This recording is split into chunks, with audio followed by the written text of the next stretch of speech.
Hello everyone, triple a bright academy के YouTube channel पर आप सभी का स्वागत है। आज हम फिर से कुछ इंपॉर्टेंट करंट अफेयर करेंगे जो आपके पास 17 से लेकर 23 ऑफ नवंबर तक आते हैं। तो आई होप आपने पुरानी वाली शीट को वाइंड अप कर लिया होगा और उसके साथ जो जो स्टैटिक ऐड होता है वो आप यहाँ पे कर चुके होंगे। जैसे कि आपको पता है, पहले आपके पास क्या रहते हैं, प्रीवियस वीक के क्वेश्चंस रहते हैं, इसके आंसर्स आप हमें दे देंगे और इसके बाद आज हम अपने पहले इंपॉर्टेंट सेक्शन पे चलते हैं जिसका नाम आता है appointment and persons in news के बारे में बात कर लेते हैं। ठीक है, चलिए तो स्टार्ट करते हैं। पहला इंपॉर्टेंट करंट अफेयर, अगर आप सब फोन देखते हैं, आप सब मोबाइल देखते हैं, साउथ इंडियन मूवीज देखते हैं, तो आपने कीर्ति सुरेश को जरूर देखा होगा। ठीक है, आप सबको पता है कौन है ये, साउथ इंडियन एक्ट्रेस हैं। और ऐसे ही प्रियंका चोपड़ा हो गई अपने पास, ठीक है, करीना कपूर खान हो गई अपने पास, ठीक है, ये सब, और आयुष्मान खुराना, ये सब लोग किसके अंदर आते हैं, तो ये यूनिसेफ का पार्ट कभी ना कभी रहे हैं। ठीक है, तो अब पढ़ते हैं, समझते हैं कि क्या चीज़ इसके साथ हुई है। ठीक है, देखिए कहता है यहाँ पे यूनाइटेड नेशन जो चिल्ड्रंस फंड है उसने अपॉइंट करा है, गौर करना, अब यहाँ पे ध्यान से समझना। देखो कहता है जो यूनाइटेड नेशन चिल्ड्रंस फंड, कौन सा वाला बेटा, इंडिया वाला, मतलब हर कंट्री में एक एक विंग होगा ना इसका, तो गौर करो इंडिया वाला, उसने अपॉइंट करा है किसको, नेशनल अवार्ड विनिंग एक्ट्रेस, क्या नाम आता है इनका, कीर्ति सुरेश।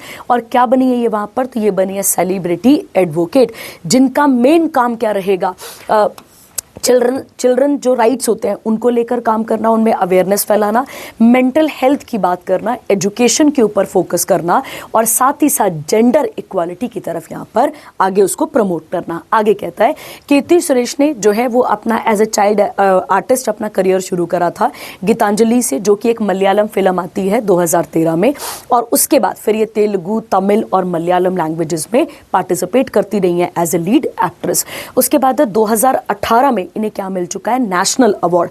तो अभी आपने ऊपर पढ़ा था कि नेशनल अवार्ड विनिंग, तो वो यही आ गया आपके पास, Mahanati, a Telugu biopic of a legendary actress, जिनका नाम क्या था, सावित्री। ठीक है, तो बस यही आपके लिए यहाँ तक का इंपॉर्टेंट है और इसके अलावा और इसमें कोई ज्यादा चीजें नहीं बनेंगी। ठीक है, अब आते हैं किसके ऊपर, यूनिसेफ के ऊपर। ठीक है, हमें एक एक लाइन समझनी पड़ेगी और क्लियर करना पड़ेगा कि यूनिसेफ कब बना और क्या क्या इसका रोल है और यूनिसेफ के साथ इंडिया ने कब ज्वाइन करा। ठीक है, तो गौर करते हैं।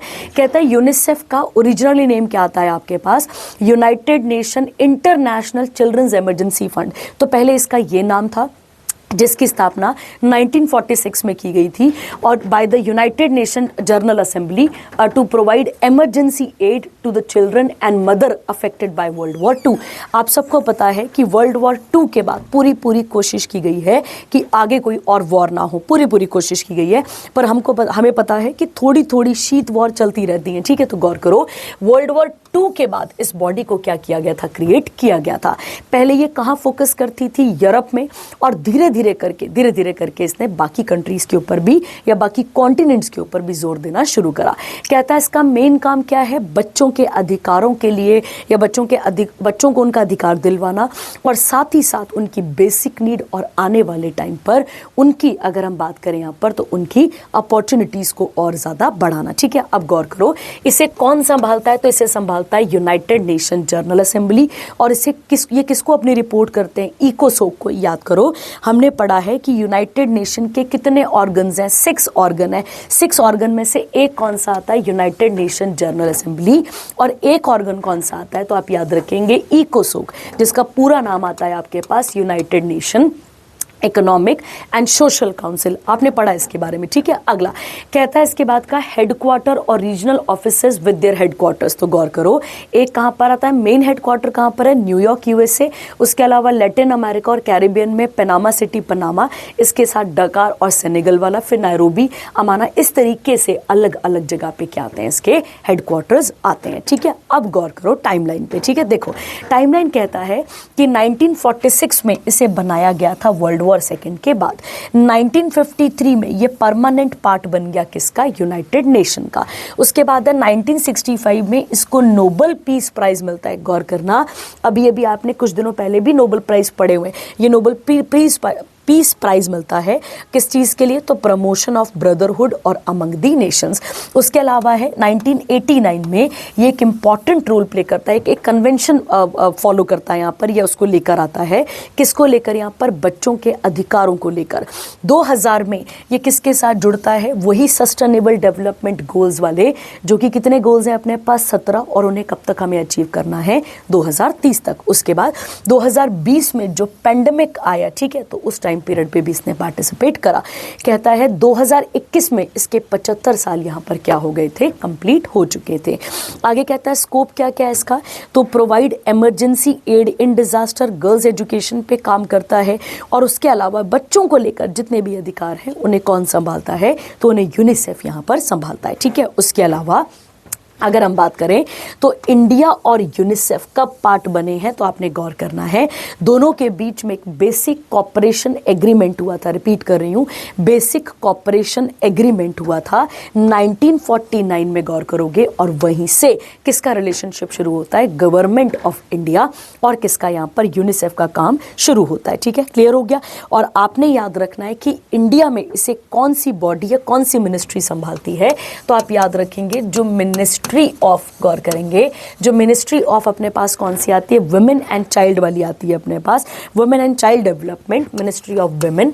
और उसके साथ साथ एंड चाइल्ड डेवलपमेंट, ये इसकी नोडल एजेंसी है। नोडल एजेंसी मतलब हो गया जो इंडिया में सारा कार्यभार क्या करती है? यहाँ पर संभालती है, ठीक है। तो ये आप इसके साथ नोट कर लेंगे और इसके साथ इसे यहाँ पर याद रखेंगे, ठीक है। चलिए अगले वाले पे आते हैं। अगला इंपॉर्टेंट करंट अफेयर।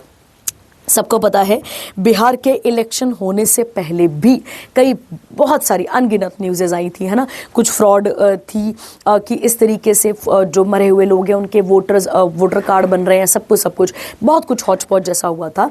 अब उसी से रिलेटेड वहाँ पर इलेक्शंस हो चुके हैं, उसी से रिलेटेड यहाँ पर न्यूज़ आती है। तो कहता है जो प्रेसिडेंट है ऑफ जनता दल पार्टी नीतीश कुमार क्या बने हैं यहाँ पर? तो आप याद रखेंगे sworn in as the CM of Bihar. गौर करो क्या बने हैं यहाँ पर? ये सीएम बने हैं। हम सबको पता होना चाहिए कि जब भी हम सीएम बोलते हैं तो गौर करो सीएम किसका पार्ट आ जाते हैं, तो आप याद रखेंगे वो किसका पार्ट आ जाते हैं? तो वो आते हैं किसका पार्ट? स्टेट एग्जीक्यूटिव का। गौर करेंगे किसका पार्ट बनते हैं? स्टेट एग्जीक्यूटिव का पार्ट बनते हैं। और जब भी हम स्टेट एग्जीक्यूटिव बोलते हैं तो स्टेट एग्जीक्यूटिव कंसिस्ट ऑफ, तो आप गौर करोगे गवर्नर आते हैं, फिर कौन आता है? सीएम, फिर कौन आते हैं? काउंसिल ऑफ मिनिस्टर, और एक आते हैं advocate general of the state. तो आपने गौर करना है इसी में से हम किसके बारे में बात कर रहे हैं? सीएम। और सीएम को कौन अपॉइंट करता है? तो आप याद रखेंगे CM is appointed by governor. और कौन सा आर्टिकल लगता है? तो आर्टिकल लगता है 164। तो सीएम को अपॉइंट करने के लिए कौन सा वाला आर्टिकल लगता है? तो आप याद रखेंगे 164। और ध्यान रखना ऐसा नहीं है कि गवर्नर अपनी मर्जी से किसी को भी उठाकर क्या बना देगा सीएम, बिल्कुल नहीं। जो भी पार्टी क्लियर मेजॉरिटी से जीत कर आती है, और अगर मान लो कई बार क्लियर मेजॉरिटी नहीं होगी तो गठबंधन की सरकार बनती है, जैसे यहाँ बन रही है अपने पास, ठीक है। तो गठबंधन की सरकार क्या की जाती है? बनाई जाती है, ठीक है। तो गौर करिए, कहता है यहाँ पे 10वीं बार ये क्या बने? यहाँ पे सीएम बने हैं after his party and it's alliance partners, ठीक है, under BJP lead national NDA के साथ। और इस प्रकार से इन्होंने बिहार के स्टेट इलेक्शंस को यहाँ पर जीता है। कहता है अगर हम बात करें तो ये जो है ये लॉन्गेस्ट सर्विंग सीएम बन गए हैं इंडिया के, as he has been in power. कितने डेकेड से? तो गौर करो 2 डेकेड से, एक्सेप्ट एक जब गैप पीरियड आया था 2014 और 15 का, 9 महीनों का। उसके अलावा ये क्या रहे हैं यहाँ पे? एज सीएम इन्होंने पार्टिसिपेट करा है, ठीक है। अगला पॉइंट क्या कहता है इनके साथ का? तो आगे देखते हैं। अगला कहता है गवर्नर ऑफ बिहार कौन है यहाँ पर? आरिफ मोहम्मद खान, जिन्होंने इनको ओथ दिलाई है, याद रखना। और हमेशा मैंने आपको समझाया हुआ है कि जो सीएम की ओथ होती है उसमें एक उसमें ओथ ऑफ सीक्रेसी भी होती है। क्यों? क्योंकि सारी चीज़ें हमें नहीं बताई जा सकती हैं, याद रखना। तो जो सीएम होता है वो कौन सी ओथ खाता है? एक ओथ ऑफ सीक्रेसी को भी खाता है। अगला पॉइंट कहता है तो नीतीश कुमार और उसके साथ 26 काउंसिल ऑफ मिनिस्टर्स इनके साथ बने हैं। आगे कहता है जो लीडर है भारतीय जनता पार्टी के सम्राट चौधरी और विजय कुमार सिन्हा, ये क्या बने हैं? Deputy CM's. याद रखना बच्चे, याद रखना, कई बार बताया भी है पहले, जो डिप्यूटी पीएम की पोस्ट है, गौर करना, और जो डिप्यूटी सीएम की पोस्ट है, ये कहाँ पर मेंशन नहीं है, तो आप याद रखेंगे ये कॉन्स्टिट्यूशन पे मेंशन नहीं है। ये आपने यहाँ पर सीखना है, ठीक है। कहाँ पर मेंशन नहीं है इसके बारे में, कॉन्स्टिट्यूशन में, इसमें 1% कोई भी चीज़ मेंशन नहीं है, ठीक है।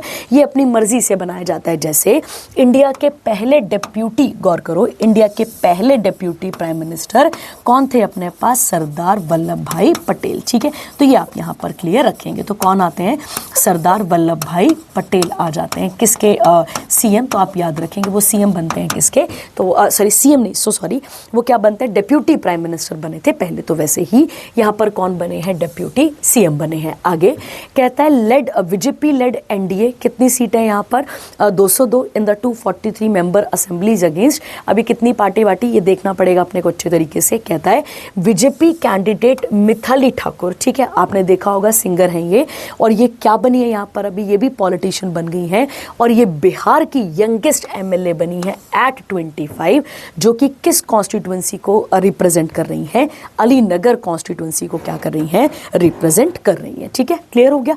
चलिए अब बिहार के साथ कुछ इंपॉर्टेंट फैक्ट्स को सीख लेते हैं और देख लेते हैं कि क्या क्या चीज़ें यहाँ पर बोली जा रही है, ठीक है। तो समझ लेते हैं इसको और थोड़ा सा बिहार के बारे में बात करते हैं, ठीक है। देखिए जब हम बिहार की बात करते हैं तो गौर करना, बिहार पहले किसका पार्ट था, जब अंग्रेज़ों के टाइम पर, तो ये किसका पार्ट था, बंगाल का पार्ट था। तो गौर करेंगे 1912 को ये क्या किया गया था, इसे सेपरेट किया गया था। गौर करना, क्या किया गया था, इसे सेपरेट किया गया था, ठीक है। सेपरेट मतलब अलग से एक राज्य बनाया गया था, ठीक है। सन 2000 में, गौर करना, सन 2000 में इससे अलग किया गया था किसको, झारखंड को। किसको अलग किया गया था, झारखंड को। ये भी क्लियर हो गया।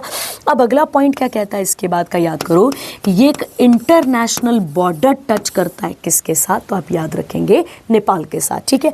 अगर मैं आपसे बोलूं कि 1106 पर्सन पर स्क्वायर किलोमीटर, और जब भी हम पर्सन पर स्क्वायर किलोमीटर की बात करते हैं तो हम किसकी बात कर रहे होते हैं, हम बात कर रहे होते हैं डेंसिटी की। तो इंडिया में सबसे ज़्यादा डेंसिटी किस राज्य की है, तो आप याद रखेंगे बिहार की है। और सबसे कम किसकी आएगी, तो आंसर होगा अरुणाचल प्रदेश। ध्यान रखना, सबसे ज़्यादा होगा तो आंसर क्या होगा, बिहार, सबसे कम आएगा तो आंसर क्या होगा आपके पास, अरुणाचल प्रदेश, ठीक है। अगर हम बिहार की बात करते हैं तो बिहार में एक इंपॉर्टेंट नेशनल पार्क है जिसका नाम है वाल्मीकि। क्या आता है इसका नाम यहाँ पर, वाल्मीकि नेशनल पार्क। तो एक इंपॉर्टेंट नेशनल पार्क है कहाँ का, बिहार का, ठीक है। ये भी क्लियर हो गया। उसके अलावा अगर हम बात करते हैं, अगर हम यहाँ पे बात करें किसके बारे में, यहाँ पर बाई कैमरल लेजिस्लेचर है। गौर करना, कौन सा लेजिस्लेचर है, बाई कैमरल। और बाई कैमरलिज्म का मतलब क्या होता है, टू हाउसेस कौन कौन से, विधानसभा प्लस विधान परिषद। कौन कौन सा, विधानसभा प्लस विधान परिषद, ठीक है। अगर हम बात करें बिहार के फोक डांसेस की, तो गौर करना, बिहार में कुछ इंपॉर्टेंट फोक डांसेस आ जाते हैं, जैसे, तो आप गौर करेंगे, यहाँ पे मैं लिख देती हूँ, जाट और जातिन, ठीक है। अब इसे पढ़ते क्या होंगे, जाट जाटिन पढ़ते हैं, ये देख लीजिएगा प्रोनाउंसिएशन क्या रहेगी इसकी, जाट और जातिन आ गया। उसके अलावा एक आ जाएगा सोहर, ठीक है। उसके अलावा आ जाएगा कजरी, याद रखना है आपने, ठीक है, कजरी। और कजरी के अलावा एक और आ जाएगा झारनी, ठीक है, याद रखना है झारनी। और झारनी के अलावा एक आ जाएगा विदिशिया, ठीक है, एक्सेट्रा। ये सब किसके डांसेस आ जाएंगे आपके पास, तो आप याद रखेंगे ये बिहार के फोक डांसेस आपके पास आते हैं, ठीक है। चलिए आगे बढ़ते हैं, अगला देखते हैं इसके बाद का, ठीक है। आइए अगला कहता है मेंबर ऑफ सेबी। आप सबको पता है सेबी एक रेगुलेटरी बॉडी है, सबको पता है सेबी एक रेगुलेटरी बॉडी है जो सिक्योरिटीज और कमोडिटी मार्केट को देखती है, जो भी स्टॉक वगैरह होता है उस मार्केट को ये देखती है, ठीक है। गौर करेंगे ये किसके अंदर काम करती है, तो हम पढ़ चुके हैं पहले भी, ये किसके अंदर काम करती है, तो यूनियन मिनिस्ट्री ऑफ या मिनिस्ट्री ऑफ आ जाएगा आपके पास, फाइनेंस के अंदर ये क्या करती है, अपना काम करती है, ठीक है। और मिनिस्ट्री ऑफ फाइनेंस किसके पास है, तो हम सबको पता है निर्मला सीतारमन के पास ये आपके पास आती है, ठीक है। ये बॉडी कब बनी थी, तो हमें याद रखना रखना है 12 अप्रैल 1988 को बनी थी। गौर करना कब बनी थी ये बॉडी, तो 12 अप्रैल 1988 को ये बॉडी बनती है। और इसी बॉडी को, गौर करो, इसी बॉडी को स्टैट्यूटरी स्टेटस क्या मिलता है इसको यहाँ पर, स्टैट्यूटरी स्टेटस वो कब मिलता है, तो आप याद रखेंगे 30 जनवरी 1992 को इसको क्या मिलता है, स्टैट्यूटरी स्टेटस मिलता है। ठीक है, ये क्लियर हो गया। हेडक्वार्टर कहाँ पर आते हैं इसके, तो हेडक्वार्टर मुंबई महाराष्ट्र में हमें देखने को मिलते हैं। ठीक है, और अभी इसके चीफ कौन है, तो आप याद रखेंगे अभी इसके चीफ हैं तुहिन कांता पांडे। कौन आते हैं, तुहिन कांता पांडे, ये कौन आ जाते हैं, इसके चीफ आ जाते हैं। ठीक है, क्लियर हो गया।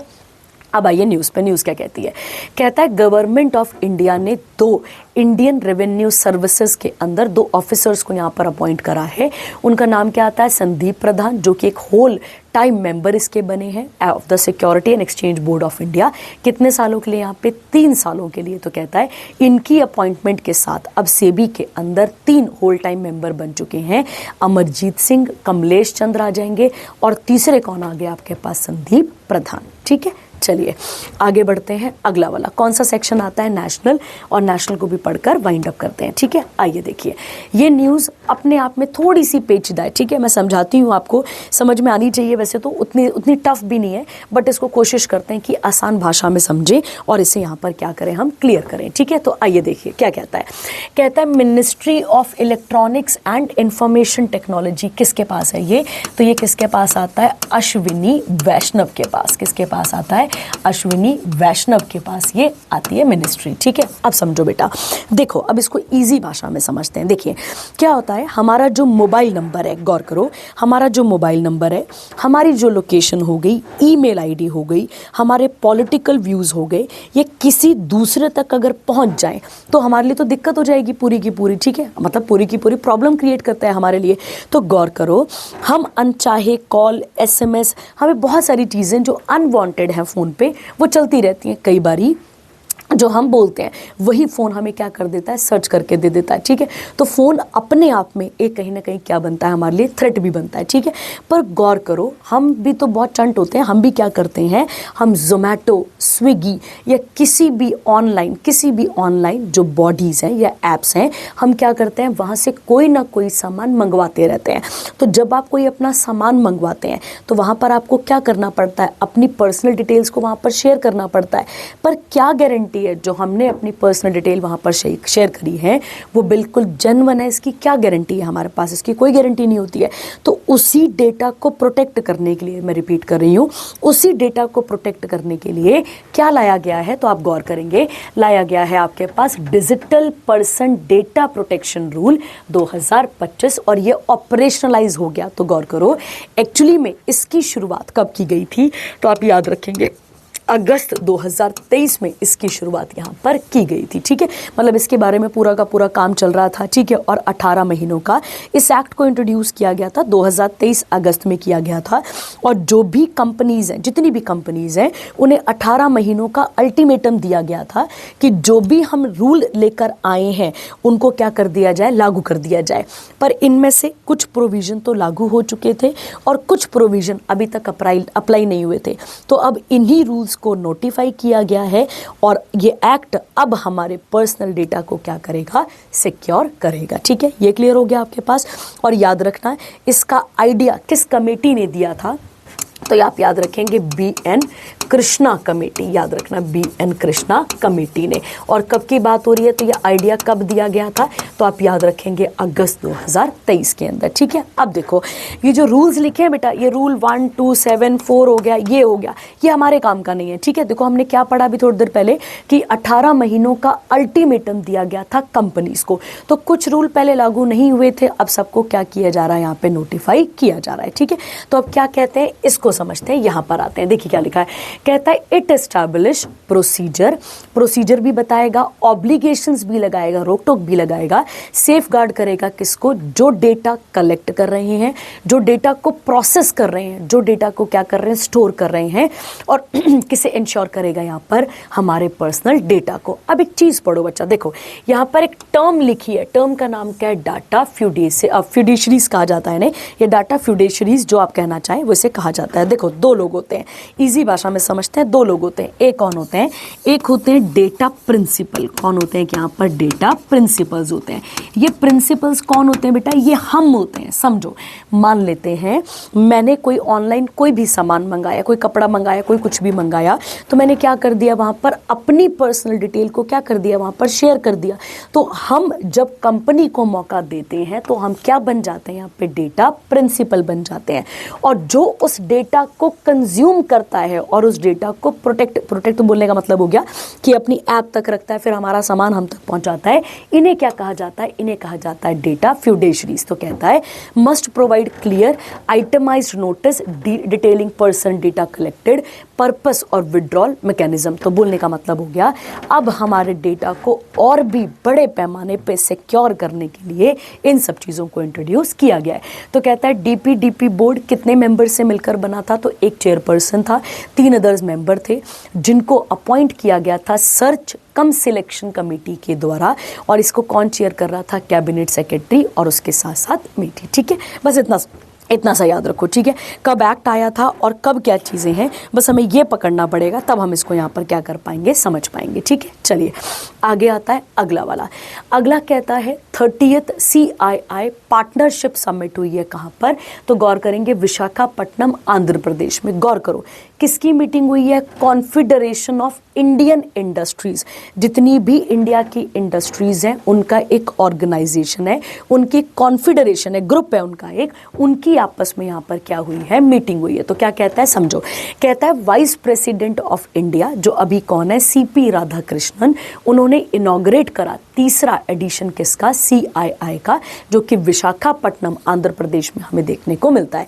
कहता है यूनियन मिनिस्टर जो कि पीयूष गोयल हैं, उन्होंने से वर्चुअली क्या करा, यहाँ पे एक नींव रखी किसकी, for the drone city and twin space city in Andhra Pradesh. तो बोलने का मतलब हो गया कि साइंस की फील्ड में, इनोवेशन की फील्ड में, मैन्युफैक्चरिंग की फील्ड में और इंडिया को आगे कैपेबल बनाना है, इसके बारे में बात यहाँ पे की जा रही है। कहता है 2025 का जो एडिशन है इसकी थीम क्या है, टेक्नोलॉजी, ट्रस्ट और trade navigated the new Jio economic order. तो जैसे जैसे समय बदल रहा है उसके साथ आगे बढ़ने की बात की जा रही है। कहता है जो ड्रोन सिटी बनाई जाएगी वो 300 एकड़ में एट ओरावकल, ये कहाँ पर आता है, कुर्नूल आंध्र प्रदेश में, जिसको इंडिया का सेंट्रल हब बनाया जाएगा किसके लिए, unmanned aerial vehicle drone innovation, उसके मैन्युफैक्चरिंग स्किल और उसके सर्टिफिकेशन के लिए।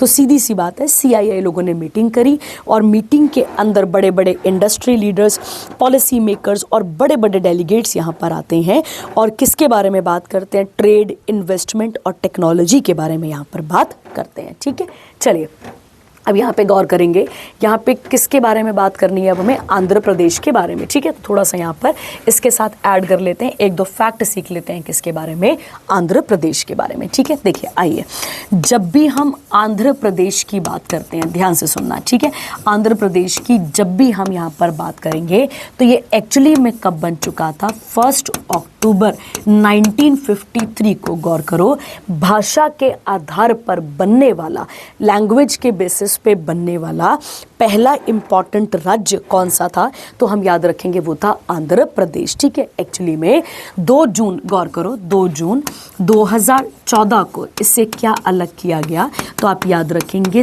तेलंगाना को इससे क्या किया गया, अलग किया गया। तो तेलंगाना पहले किसका पार्ट था, आंध्र प्रदेश का ही पार्ट था, और आंध्र प्रदेश से किसको अलग किया गया, तो आप याद, तेलंगाना को अलग किया गया किससे, आंध्र प्रदेश से। ठीक है, उसके बाद अगर हम डांस की बात करें तो यहाँ पर एक क्लासिकल डांस आता है, गौर करो, क्लासिकल डांस से 7 ही है अपने पास, उसमें से जो कुचिपुड़ी है, कुचिपुड़ी कहाँ का डांस है, तो हम याद रखेंगे आंध्र प्रदेश का ये क्लासिकल डांस हमें देखने को मिलता है। ठीक है, अगर मैं बात करूँ तो यहाँ पर भी कौन सा लेजिस्लेचर है, बाई कैमरलिज्म है। बाई कैमरलिज्म मतलब 2 हाउसेज यहाँ पर हमें देखने को मिलते हैं, ठीक है। उसके अलावा अगर हम बात करते हैं, यहीं पे एक फ्रेश वाटर लेक है जिसका नाम क्या आता है, कोलेरू। ये आप यहाँ पर याद रखेंगे। तो क्या आंध्र प्रदेश की फ्रेश वाटर लेक कौन सी आ जाती है, तो आप याद रखेंगे कोलेरू। और आंध्र प्रदेश में ही एक पोर्ट आ जाता है, पोर्ट का नाम है विशाखापट्टनम। क्या नाम आ जाता है इसका, विशाखापट्टनम पोर्ट, ठीक है। तो ये आप यहाँ पर क्लियर रखेंगे। इंडिया में 12 मेजर पोर्ट है, उसमें से एक कौन सा आ गया, विशाखापट्टनम पोर्ट, ठीक है। चलिए आगे बढ़ते हैं। अगला वाला, अगला कहता है युवा कहेंगे वैसे से, युवा AI कहते हैं इसे, फॉर ऑल AI लिटरेसी। देखो बेटा, इंडिया को डेवलप भी करना है और इंडिया को टेक्नोलॉजी के साथ आगे बराबर भी लेकर आना है, ठीक है। इन सब चीज़ों के लिए गौर करो, इन सब चीज़ों के लिए जो इंडिया का यूथ है, रिपीट कर रही हूँ मैं, जो इंडिया का यूथ है उसको इतना कैपेबल बनाना है कि वो आने वाले टाइम पर किसकी तरफ बढ़ सके, AI को आराम से अडॉप्ट कर पाए और AI के बारे में बहुत अच्छे तरीके से चीज़ों को समझ पाए, ठीक है। तो किसके बारे में नॉलेज देनी है हमें यहाँ पर, AI के बारे में पूरी की पूरी नॉलेज यहाँ पर हमें लोगों को प्रोवाइड करनी है। तो क्या कहता है, समझिए, कहता है Intellipaat one of the India's leading AI driven learning और अपस्किलिंग प्लेटफॉर्म है। इसने किसके साथ हाथ मिलाया है, इंडिया AI मिशन के साथ। किसके साथ, यहाँ पे इंडिया AI मिशन के साथ। अब गौर करो क्या है, ठीक है। इंडिया AI मिशन इंडिया में कब चला था, तो आप याद रखेंगे 2023 में। कब चला था ये हमारे पास, 2023 में। और अगर हम बात करते हैं एक्चुअली में ये किसका जॉइंट वेंचर है, तो आप याद रखेंगे ये इंडिया AI मिशन किसका मतलब कह सकते हैं 2 बॉडीज का जॉइंट प्रोग्राम है। तो उसमें एक आ जाएगी मेटी और एक आ जाएगा नास्कॉम, एक आ जाएगा नास्कॉम, ठीक है। इन दोनों का अलायंस है, कौन सा वाला, इंडिया AI मिशन, जिसका मेन एम है कि इंडिया के अंदर AI इकोसिस्टम को और आगे लेकर जाना और लोगों को किसके बारे में बताना, AI के बारे में यहाँ पर बताना, ठीक है। मतलब इंडिया में AI काम भी करे और AI जो है वो इंडिया में बने भी, इसके बारे में यहाँ पर बात की गई है, ठीक है। तो क्या किया जाएगा बेटा इसके अंदर, अब इसके अंदर इंडिया के बच्चों को मतलब युवा लोगों को क्या प्रोवाइड किया जाएगा, यहाँ पे 4 से 4.5 या 4.5 घंटे का एक ऐसा कोर्स प्रोवाइड किया जाएगा जिसमें जो भी लर्निंग करना चाहता है किसको लेकर, AI को लेकर, वो प्रॉपर तरीके से यहाँ AI को क्या कर सकता है, सीख सकता है और AI में अपने स्किल्स को क्या कर सकता है, डेवलप कर सकता है। तो कहता है ये जो कोलैबोरेशन है ये क्या करेगा, यहाँ पे गवर्नमेंट ऑफ इंडिया का एक विजन है कि 10 मिलियन सिटीजन्स को किसके काबिल बना देना, यहाँ पे AI के काबिल बना देना है। कब तक, जनवरी 2026 तक, ठीक है। कहता है under this partnership Intellipaat will provide training in AI और जनरेटिव AI पूरे के पूरे कहाँ पर, पार्टिसिपेंट अक्रॉस इंडिया, ठीक है। तो इंडिया को AI की फील्ड में कैपेबल बनाना है, ठीक है। अब 1 मिनट रुकिएगा, इसी के साथ एक और न्यूज़ है हमारे पास, उसे भी हम यहाँ पर साथ में कवर कर लेते हैं। वो भी युवा के बारे में ही है, ठीक है, युवा AI है। 1 मिनट रुकिएगा, इधर ही आनी चाहिए वैसे, वो ये आ गया, ठीक है, ये आ गया, वो जो मैंने अभी आपको वहाँ पर बताया ये वाला आया, ठीक है। देखो कहता है मिनिस्ट्री ऑफ इलेक्ट्रॉनिक्स और IT ने लॉन्च करा है युवा AI फॉर ऑल। ये पहला ऐसा AI फ्री कोर्स है जो इंडिया के सिटीजन्स को क्या करेगा, उनके लिए डिज़ाइन किया गया है स्पेशली यूथ के लिए। और किस मिशन के अंदर, इंडिया AI मिशन के अंदर। कहता है इसमें कितने लोगों को एम्पावर किया जाएगा, 1 करोड़ सिटीजन्स को, जो भी आपने पढ़ा, ताकि जो गैप है AI को लेकर, जो गैप है, जो डिजिटल गैप है, वो यहाँ पर क्या कर सके, वो मेंटेन और वो मतलब आगे कम हो सके। आगे कहता है कितने घंटे का होगा, तो मैंने अभी आपको बताया था 4 से 4.5 घंटे का एक सेल्फ पेस्ड कोर्स रहेगा जो कि अवेलेबल रहेगा for free on leading learning platform जैसे फ्यूचर स्किल हो गया, आई गॉट कर्मयोगी और अदर पॉपुलर एडटेक जो वेब पोर्टल्स हैं, वहाँ पर आपको फ्री में क्या सिखाया जाएगा, AI के बारे में सिखाया जाएगा, ठीक है। तो ये आप ज़रूर जोड़ लेंगे इसके साथ का, क्योंकि ये बिल्कुल सेम करंट अफेयर था, इसीलिए आपको यहाँ पर कराया गया है, ठीक है। चलिए अब आगे बढ़ते हैं, पीछे आते हैं, जहाँ पर हमने छोड़ा था उसी के आगे यहाँ पर कवर कर लेते हैं, ठीक है। देखो अगला वाला, अगला ये वाला आता है, ठीक है। अगला कौन सा है आपके पास, यही वाला जिसका नाम है इंडिया स्किल रिपोर्ट 2026। कहता है एजुकेशनल टेस्टिंग सर्विस ने पार्टनरशिप करा किसके साथ, CII और AICTE जो कि टेक्निकल एजुकेशन से डील करता है काउंसिल, उसके साथ साथ एसोसिएशन ऑफ इंडियन यूनिवर्सिटीज़ और टैग्ड, इन सब के साथ बातचीत करने के बाद 13वां एडिशन निकाला है किसका, इंडिया स्किल रिपोर्ट 2026 का। इसके अकॉर्डिंग अगर देखा जाए तो इंडिया में जो एम्प्लॉयबिलिटी है वो बड़ी है, पहले से बड़ी है, मतलब बढ़ेगी आगे, मतलब बढ़ जाएगी, 56.35% हो जाएगी 2026 में, और अभी कितनी है, 54.81% है। कहता है ये रिपोर्ट बताती है कि जो वुमेन एम्प्लॉयबिलिटी है वो अभी 54% पे स्टैंड करती है, सरपासिंग मेंस एम्प्लॉयबिलिटी, और उनकी कितनी बताएगी है, 51.5%। ये रिपोर्ट ये बताती है कि India now hold 16% of the global AI talent यहाँ पर रखता है, जो कि आगे आने वाले टाइम पर इससे भी ज़्यादा बढ़कर आ जाएगा 2027 तक। आगे कहता है रिपोर्ट कहती है यहाँ पे कि more than 90% of the employees across sectors using generative AI tools, और 70% IT और 50% बैंकिंग, इन सब चीज़ों को यहाँ पर अडॉप्ट कर चुके हैं, ठीक है। आगे कहता है इसी रिपोर्ट के अंदर बोला गया है जो इंडिया के गिग मतलब हो गया जोमेटो में काम करने वाले गिग वर्कर्स इनको कहा जाता है, और जो फ्रीलांस वर्कफोर्स है वो भी कितनी बढ़ जाएगी, 23.5 मिलियन बाय 2030 तक हो जाएगी, ठीक है। कहता है with the project based hiring increased by 38%, ठीक है। रिपोर्ट ये भी बताती है कि ग्लोबल लेबर शॉर्टेज आ जाएगी जो कि 85 मिलियन हो जाएगी, कहाँ तक, 2030 तक। उसके बाद है इंडिया में जो है वो जो स्किल्ड पर्सन्स हैं वो 45 स्किल्ड प्रोफेशनल्स यहाँ पर बढ़ जाएंगे, इस तरीके से बताया गया है। और कहता है ये रिपोर्ट बताती है कि Tier 2, Tier 3 सिटीज़ जिसमें लखनऊ, उसके बाद कोची, उसके बाद चंडीगढ़, ये आने वाले टाइम पर एम्प्लॉयबिलिटी हब यहाँ पर बनेंगे। ये रिपोर्ट बताती है कि UP, Maharashtra, Karnataka top 3 states हैं जहाँ पे ज़्यादा एम्प्लॉयबिलिटी है, कब तक, यहाँ पे 2026 तक, ठीक है। अगर एम्प्लॉयमेंट मिल रहा है तो बाकी चीज़ों में भी नुकसान आ रहा है, जैसे याद करो कर्नाटका में बेंगलुरु के पास पानी की प्रॉब्लम आई थी तो लोगों ने पानी के लिए शिफ्टिंग भी करी थी, तो ये प्रॉब्लम तो रहेंगी पर एम्प्लॉयबिलिटी यहाँ पर बढ़ जाएगी, ठीक है।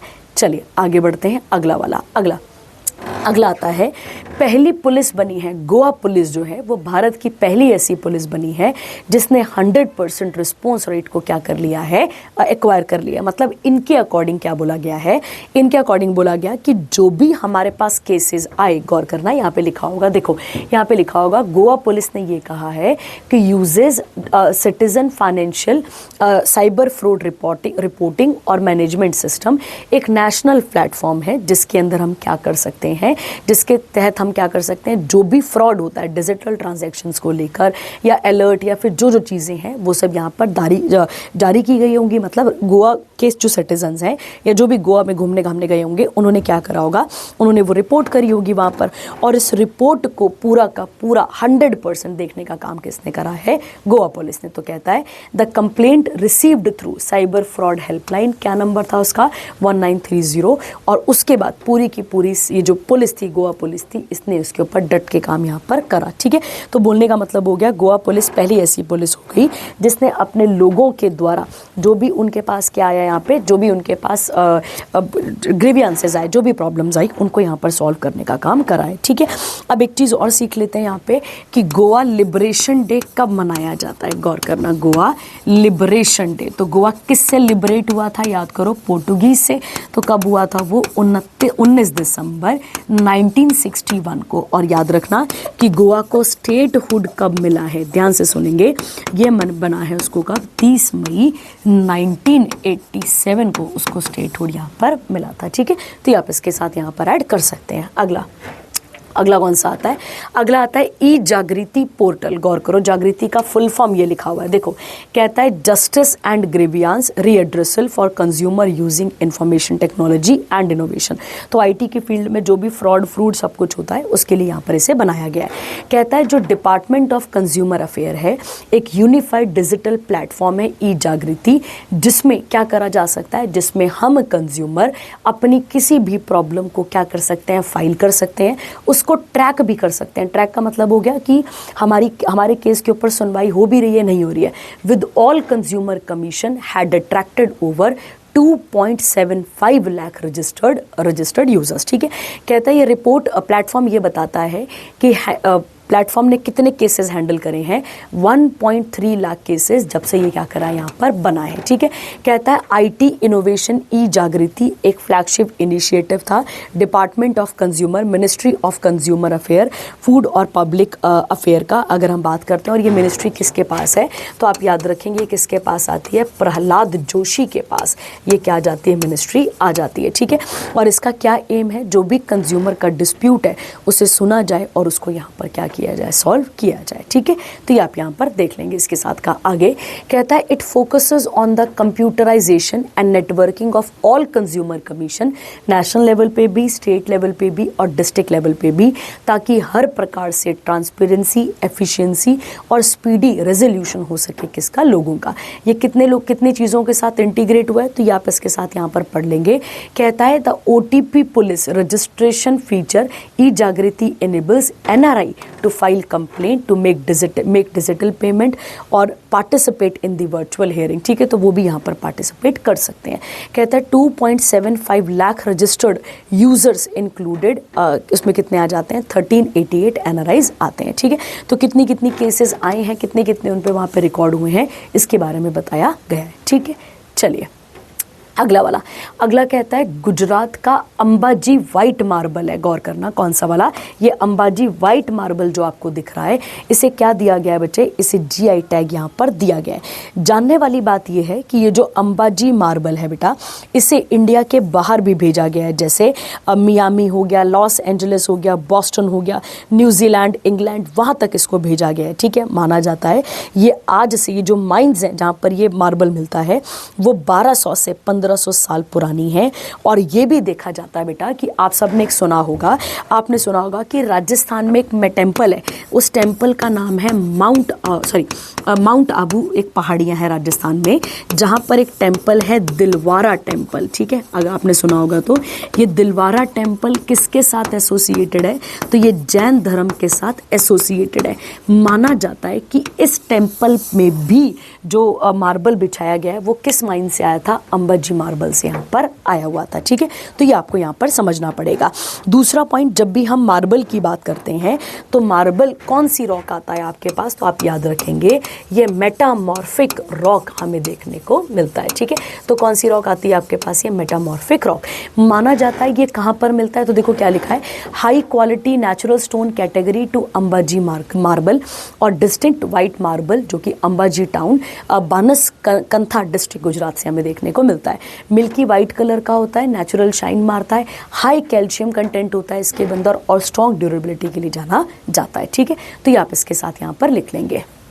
अगला वाला, अगला कहता है 16th फाइनेंस कमीशन। अब गौर करो, इससे पहले यहाँ से समझते हैं। ठीक है, देखो जो फाइनेंस कमीशन है वो बेटा एक्चुअली में कॉन्स्टिट्यूशनल बॉडी है, जो किस आर्टिकल के अंदर बनी है, आर्टिकल नंबर 280 के अंदर बनी है। और इसका मेन काम क्या है, इसका मेन काम है सेंटर और स्टेट के बीच में जो टैक्स का डिस्ट्रीब्यूशन होगा उसको सही तरीके से करना, साथ ही साथ किसको कितना टैक्स लगाना है, नहीं लगाना है, या ग्रांट कब देना है, पैसे कब देने हैं, कब नहीं देने हैं, उनके अरेंजमेंट्स को रिव्यू करना, डिजास्टर मैनेजमेंट, इन सब इनिशिएटिव पे कौन काम करता है, तो वो करता है फाइनेंस कमीशन। कहता है जो 16th फाइनेंस कमीशन है वो कब से कब कमेंस होगा, 1 अप्रैल 2026, और इसे कौन चेयर करेंगे, यहाँ पर अरविंद पनागरिया। कहता है जो अदर मेंबर्स हैं इसके वो कौन कौन आते हैं, Ajay Narayan Jha, any George Matthew, उसके बाद है निरंजन राजाध्यक्षा, उसके बाद है सौम्यकांति घोष। तो इन सब की बात यहाँ पर की जा रही है। तो अब इस बॉडी ने क्या करा है बेटा, अपनी रिपोर्ट को क्या कर दिया, यहाँ पे सबमिट कर दिया है। और अपनी रिपोर्ट को किसको सबमिट किया जाता है, तो याद रखेंगे प्रेसिडेंट को, और प्रेसिडेंट फिर इसे किसके आगे सबमिट करते हैं, पार्लियामेंट के आगे। तो पढ़ते हैं, समझते हैं कि क्या ये करंट अफेयर हमारे पास आता है। ठीक है, तो गौर करो। कहता है अब ये एक रिपोर्ट होती है, देखो समझो बच्चा, जो 16th फाइनेंस कमीशन है उसने अपनी रिपोर्ट को क्या करा है, यहाँ पर पेश करा है। अब ये रिपोर्ट क्या काम करती है, तो ये रिपोर्ट आने वाले जो अगले 5 साल है, मतलब 2026 से लेकर 2031 तक का जो टाइम पीरियड है, उसमें भारत कैसा चलेगा या स्टेट को किस प्रकार पैसा मिलेगा सेंटर से, ये सब यहाँ पर बताया जाता है। तो अगले 5 सालों का जो अगले साल जो अगले जो 5 फाइनेंशियल ईयर्स होंगे उनका ब्लूप्रिंट होता है कौन सा हमारे पास, ये फाइनेंस कमीशन की रिपोर्ट कहता है सेंटर में जो टैक्स हैं, सेंटर के जो टैक्स हैं वो स्टेट्स में कितना हिस्सा रहेगा, मतलब जो सेंटर के टैक्सेस हैं वो स्टेट्स में कितने कितने परसेंट रहेंगे, स्टेट और सेंटर के बीच में टैक्स किस तरीके से डिस्ट्रीब्यूट होगा, पंचायत म्यूनिसिपैलिटीज़ को मिलने वाले फंड पर कितनी काउंटिंग होगी या कौन उस पर नज़र रखेगा, ये सारा काम कौन करता है, फाइनेंस कमीशन करता है। साथ ही ये डिसाइड करता है बेटा कि भारत का पैसा कैसे और किस तरीके से डिस्ट्रीब्यूट किया जाएगा। ठीक है, तो ये आपको यहाँ पर याद रखना है। ठीक है, चलिए अगला वाला, अगला कौन सा आता है अब आपके पास, ये तो हम पढ़ चुके हैं युवा वाला, ये हो गया अपने पास। उसके बाद अगला आता है, अगला आता है DAE ने एनोवेल करा है किसको, कोलोनॉक्स और बार्क B1401 को। ठीक है, अब इसे इजी भाषा में समझिएगा। ठीक है, पहले मैं समझाती हूँ आपको। देखिए, हम दवाइयों के मामले में और भी बहुत सारी मैटर्स में हम क्या करने जा रहे हैं, इंडिया को कैपेबल बनाने की बात कर रहे हैं। तो कहता है जो डिपार्टमेंट ऑफ एटॉमिक एनर्जी है उन्होंने अपनी 2 इनोवेशंस को यहाँ पर क्या करा है, पेश करा है। पहली इनोवेशन का नाम है कोलोनॉक्स वूंड ड्रेसिंग, और जो इंडिया की first nitric oxide wound dressing होगी, जो कि, और उसके अलावा एक है फेरो कार्बोनोटाइट, यह आ जाएगा बार्क B140, इंडिया का पहला सर्टिफाइड रेफरेंस मटेरियल जो कि रेयर अर्थ एलिमेंट्स को फाउंड करेगा। ठीक है, बिल्कुल समझ नहीं आया होगा, मैं इजी भाषा में आपको यहाँ पर समझाती हूँ। ठीक है, तो पहले किसके बारे में बात कर लेते हैं, पहले कोलोनॉक्स के बारे में बात कर लेते हैं। सुनिए, देखिए क्या है, आप सबको पता होगा बच्चे कि एक बॉडी है हमारे पास, कई बार मैंने आपको कराया क्लासेस में, जब हम एटॉमिक एनर्जी की बात करते हैं तब मैंने आपको कई बार बताया है कि जो अपने पास ये जो बॉडीज होती हैं जिनकी हम क्या बात कर रहे हैं यहाँ पे, ये जो बार्क है, ये जो बार्क अपने पास एक बॉडी है एटॉमिक एनर्जी को जो संभालती है, जिसका फुल फॉर्म है भाभा एटॉमिक रिसर्च सेंटर। इसने क्या बनाया बच्चे, समझो इसने क्या करा है, इसने क्या बनाया यहाँ पे, जो डायबिटिक फूट अल्सर होता है, गौर करना, डायबिटिक जो फूट अल्सर होता है उसके जो पेशेंट्स होते हैं, ध्यान से सुनना बेटा, देखो समझो, आपको पता है कुछ ऐसे पेशेंट्स होते हैं जिनको कौन सी बीमारी होती है, डायबिटीज़ की बीमारी होती है, उन्हें कई बारी बच्चे पैर में एक अल्सर जैसा हो जाता है। ठीक है, समझो उनको पैर में क्या हो जाता है, अल्सर जैसा हो जाता है, और उस अल्सर से बेटा रेगुलरली एक फ्लूइड बाहर आता रहता है, पानी निकलता रहता है। ठीक है, आपको पता होना चाहिए कि जिस भी पेशेंट को डायबिटीज़ हो जाती है उसके घाव भरना बहुत मुश्किल है, जैसे हमारा ब्लड क्लॉट कर जाता है, उनका ब्लड क्लॉट तक नहीं करता है। ठीक है, तो गौर करना क्या है बेटा, देखो अब क्या है, ये जो इस प्रकार की जो क्या आई है हमारे पास यहाँ पे, ये जो कोलोनॉक्स, ये जो ड्रेसिंग आई है अपने पास, ये क्या करेगी समझो, ये क्या करेगी, ये वूंड को, जो वूंड का जो एक्सयूडेट है, देखो अब यहाँ पे लिखा होगा एक्सयूडेट, आपके पास लिखा होगा, मतलब हो गया जो पेन है और जो फ्लूइड है, जो वो पानी निकल रहा है वहाँ से, उसको क्या करेगा, एब्जॉर्व करेगा और पेन को कम करने का काम करेगा। और उस ड्रेसिंग के अंदर नाइट्रिक ऑक्साइड होगा, वो उसको क्या करता रहेगा, रिलीज करता रहेगा, जो वूंड को धीरे धीरे भरना भी शुरू करेगा, और उस वूंड के अंदर रीजनरेटिव एक्शन भी मिलेगा। मतलब जैसे मान लो कि उसकी बॉडी के जो टिश्यूज़ हैं, जो सेल्स हैं, वो ख़त्म हो चुके हैं, उनको दोबारा बनाने का काम करेगा। और इसको पूरा का पूरा चेक किया गया है, तो आप याद रखेंगे फेज़ 2 और फेज़ 3 इसका ट्रायल हो चुका है, वहाँ पर भी ये पूरा का पूरा कैपेबल आपको देखने को मिलता है। तो लिखा था मैंने, अभी आपको बताया था एक्सक्यूडेट के मतलब जो वो जेल निकल रहा है, जो पीक कह सकते हैं, जो पानी निकल रहा है, फिर क्या करेगा, पेन को कम करेगा और साथ ही साथ एंटी जो माइक्रोबियल और रीजनरेटिव एक्शंस को लाएगा। मतलब जो टिश्यूज़ ख़त्म हो चुके हैं उनको दोबारा से जनरेट करने का काम करेगा। अब मैं आपसे पूछूं कि जो कोलोनॉक्स वूंड ड्रेसिंग होती है ये और कहाँ यूज़ हो सकती है, तो गौर करो। जैसे कि मान लेते हैं, आपको पता होगा जब एक इंसान बेड पे बहुत लंबे समय तक बीमार है पेशेंट, तो उसे बेड सोर हो जाता है, तो वो बेड सोर में भी काम करेगा। जैसे मान लेते हैं कोई व्यक्ति बहुत ज़्यादा जल जाता है तो वहाँ पर भी काम करेगा। कहीं कट हो गया, कहीं इंजरी हो गई है और कोई ऐसा वूंड है जो भर नहीं रहा है तो उसको भी भरने का काम करेगा कौन, ये कोलोनॉक्स। तो ये आपको यहाँ पर क्लियर रखना पड़ेगा, ठीक है। तो ये हो गई एक बात। अब गौर करो सेकंड वाले पे, सेकंड वाले का नाम क्या था, बार्क B140। अब इसको समझते हैं, ठीक है। देखो आप सब जब केमिस्ट्री वगैरह पढ़ते हैं तो वहाँ पर आप पढ़ते हैं इसके बारे में रेयर अर्थ एलिमेंट। वो रेयर अर्थ एलिमेंट क्या होते हैं बेटा, तो आपको पता होगा ये 17 ग्रुप्स का एक एलिमेंट होता है, मतलब जो 17 एलिमेंट्स होते हैं उनका एक ग्रुप होता है ये, जो कि हाई टेक एप्लीकेशन में यूज़ किया जाता है, जैसे इलेक्ट्रिसिटी में, मतलब इलेक्ट्रॉनिक चीज़ों में, उसके अलावा डिफेंस के पर्पस के लिए, ग्रीन एनर्जी के लिए, मेडिकल के लिए, इन सब चीज़ों के लिए इसे यूज़ किया जाता है, ठीक है। तो ये आपको यहाँ पर समझना पड़ेगा, ठीक है। ये आ गया आपके पास ये वाली न्यूज़। और जब भी हम बार्क की बात करते हैं तो ध्यान रखना है बार्क कब बना था, तो आप याद रखेंगे 3 जनवरी 1954 को ये बना था। इसका हेडक्वार्टर कहाँ पर आ जाता है, ट्रॉम्बे, और ट्रॉम्बे कहाँ पर आ जाएगा, बॉम्बे महाराष्ट्र के अंदर। और इसकी अगर हम बात करें इसकी शुरुआत किसके नाम पर हुई थी, तो आप याद रखेंगे होमी जहांगीर भाभा। और मैं आपको करा चुकी हूँ कि होमी जहांगीर भाभा को क्या कहा जाता है, फादर ऑफ एटॉमिक रिसर्च इनको यहाँ पर कहा जाता है, ठीक है। और इंडिया का, अब आप मुझे बताएंगे इंडिया का फर्स्ट एटॉमिक पावर प्लांट कौन सा था, ये अब आपकी ड्यूटी है, आप मुझे बताएंगे इसके बारे में, ठीक है। चलिए आगे बढ़ते हैं। अगला वाला, अगला आता है Saral SIM to ease steel import registration process, ठीक है। देखो जब स्टील को इंपोर्ट करते हैं या एक्सपोर्ट करते हैं तो हमें क्या करना पड़ता है, बहुत सारे डॉक्यूमेंट वेरिफिकेशन कराना पड़ता है, बहुत सारी चीज़ें यहाँ पर लगती हैं। उन सब चीज़ों से बचने की बात यहाँ पर की गई है। तो समझते हैं क्या लिखा है। देखो कहता है जो मिनिस्ट्री ऑफ स्टील है उसने लॉन्च करा है सरल SIMS को। ये एक नया रजिस्ट्रेशन प्रोसेस रहेगा, ताकि किसके लिए बेटा, ताकि स्टील इंपोर्ट मॉनिटरिंग सिस्टम्स को और ज़्यादा पक्का कर सके।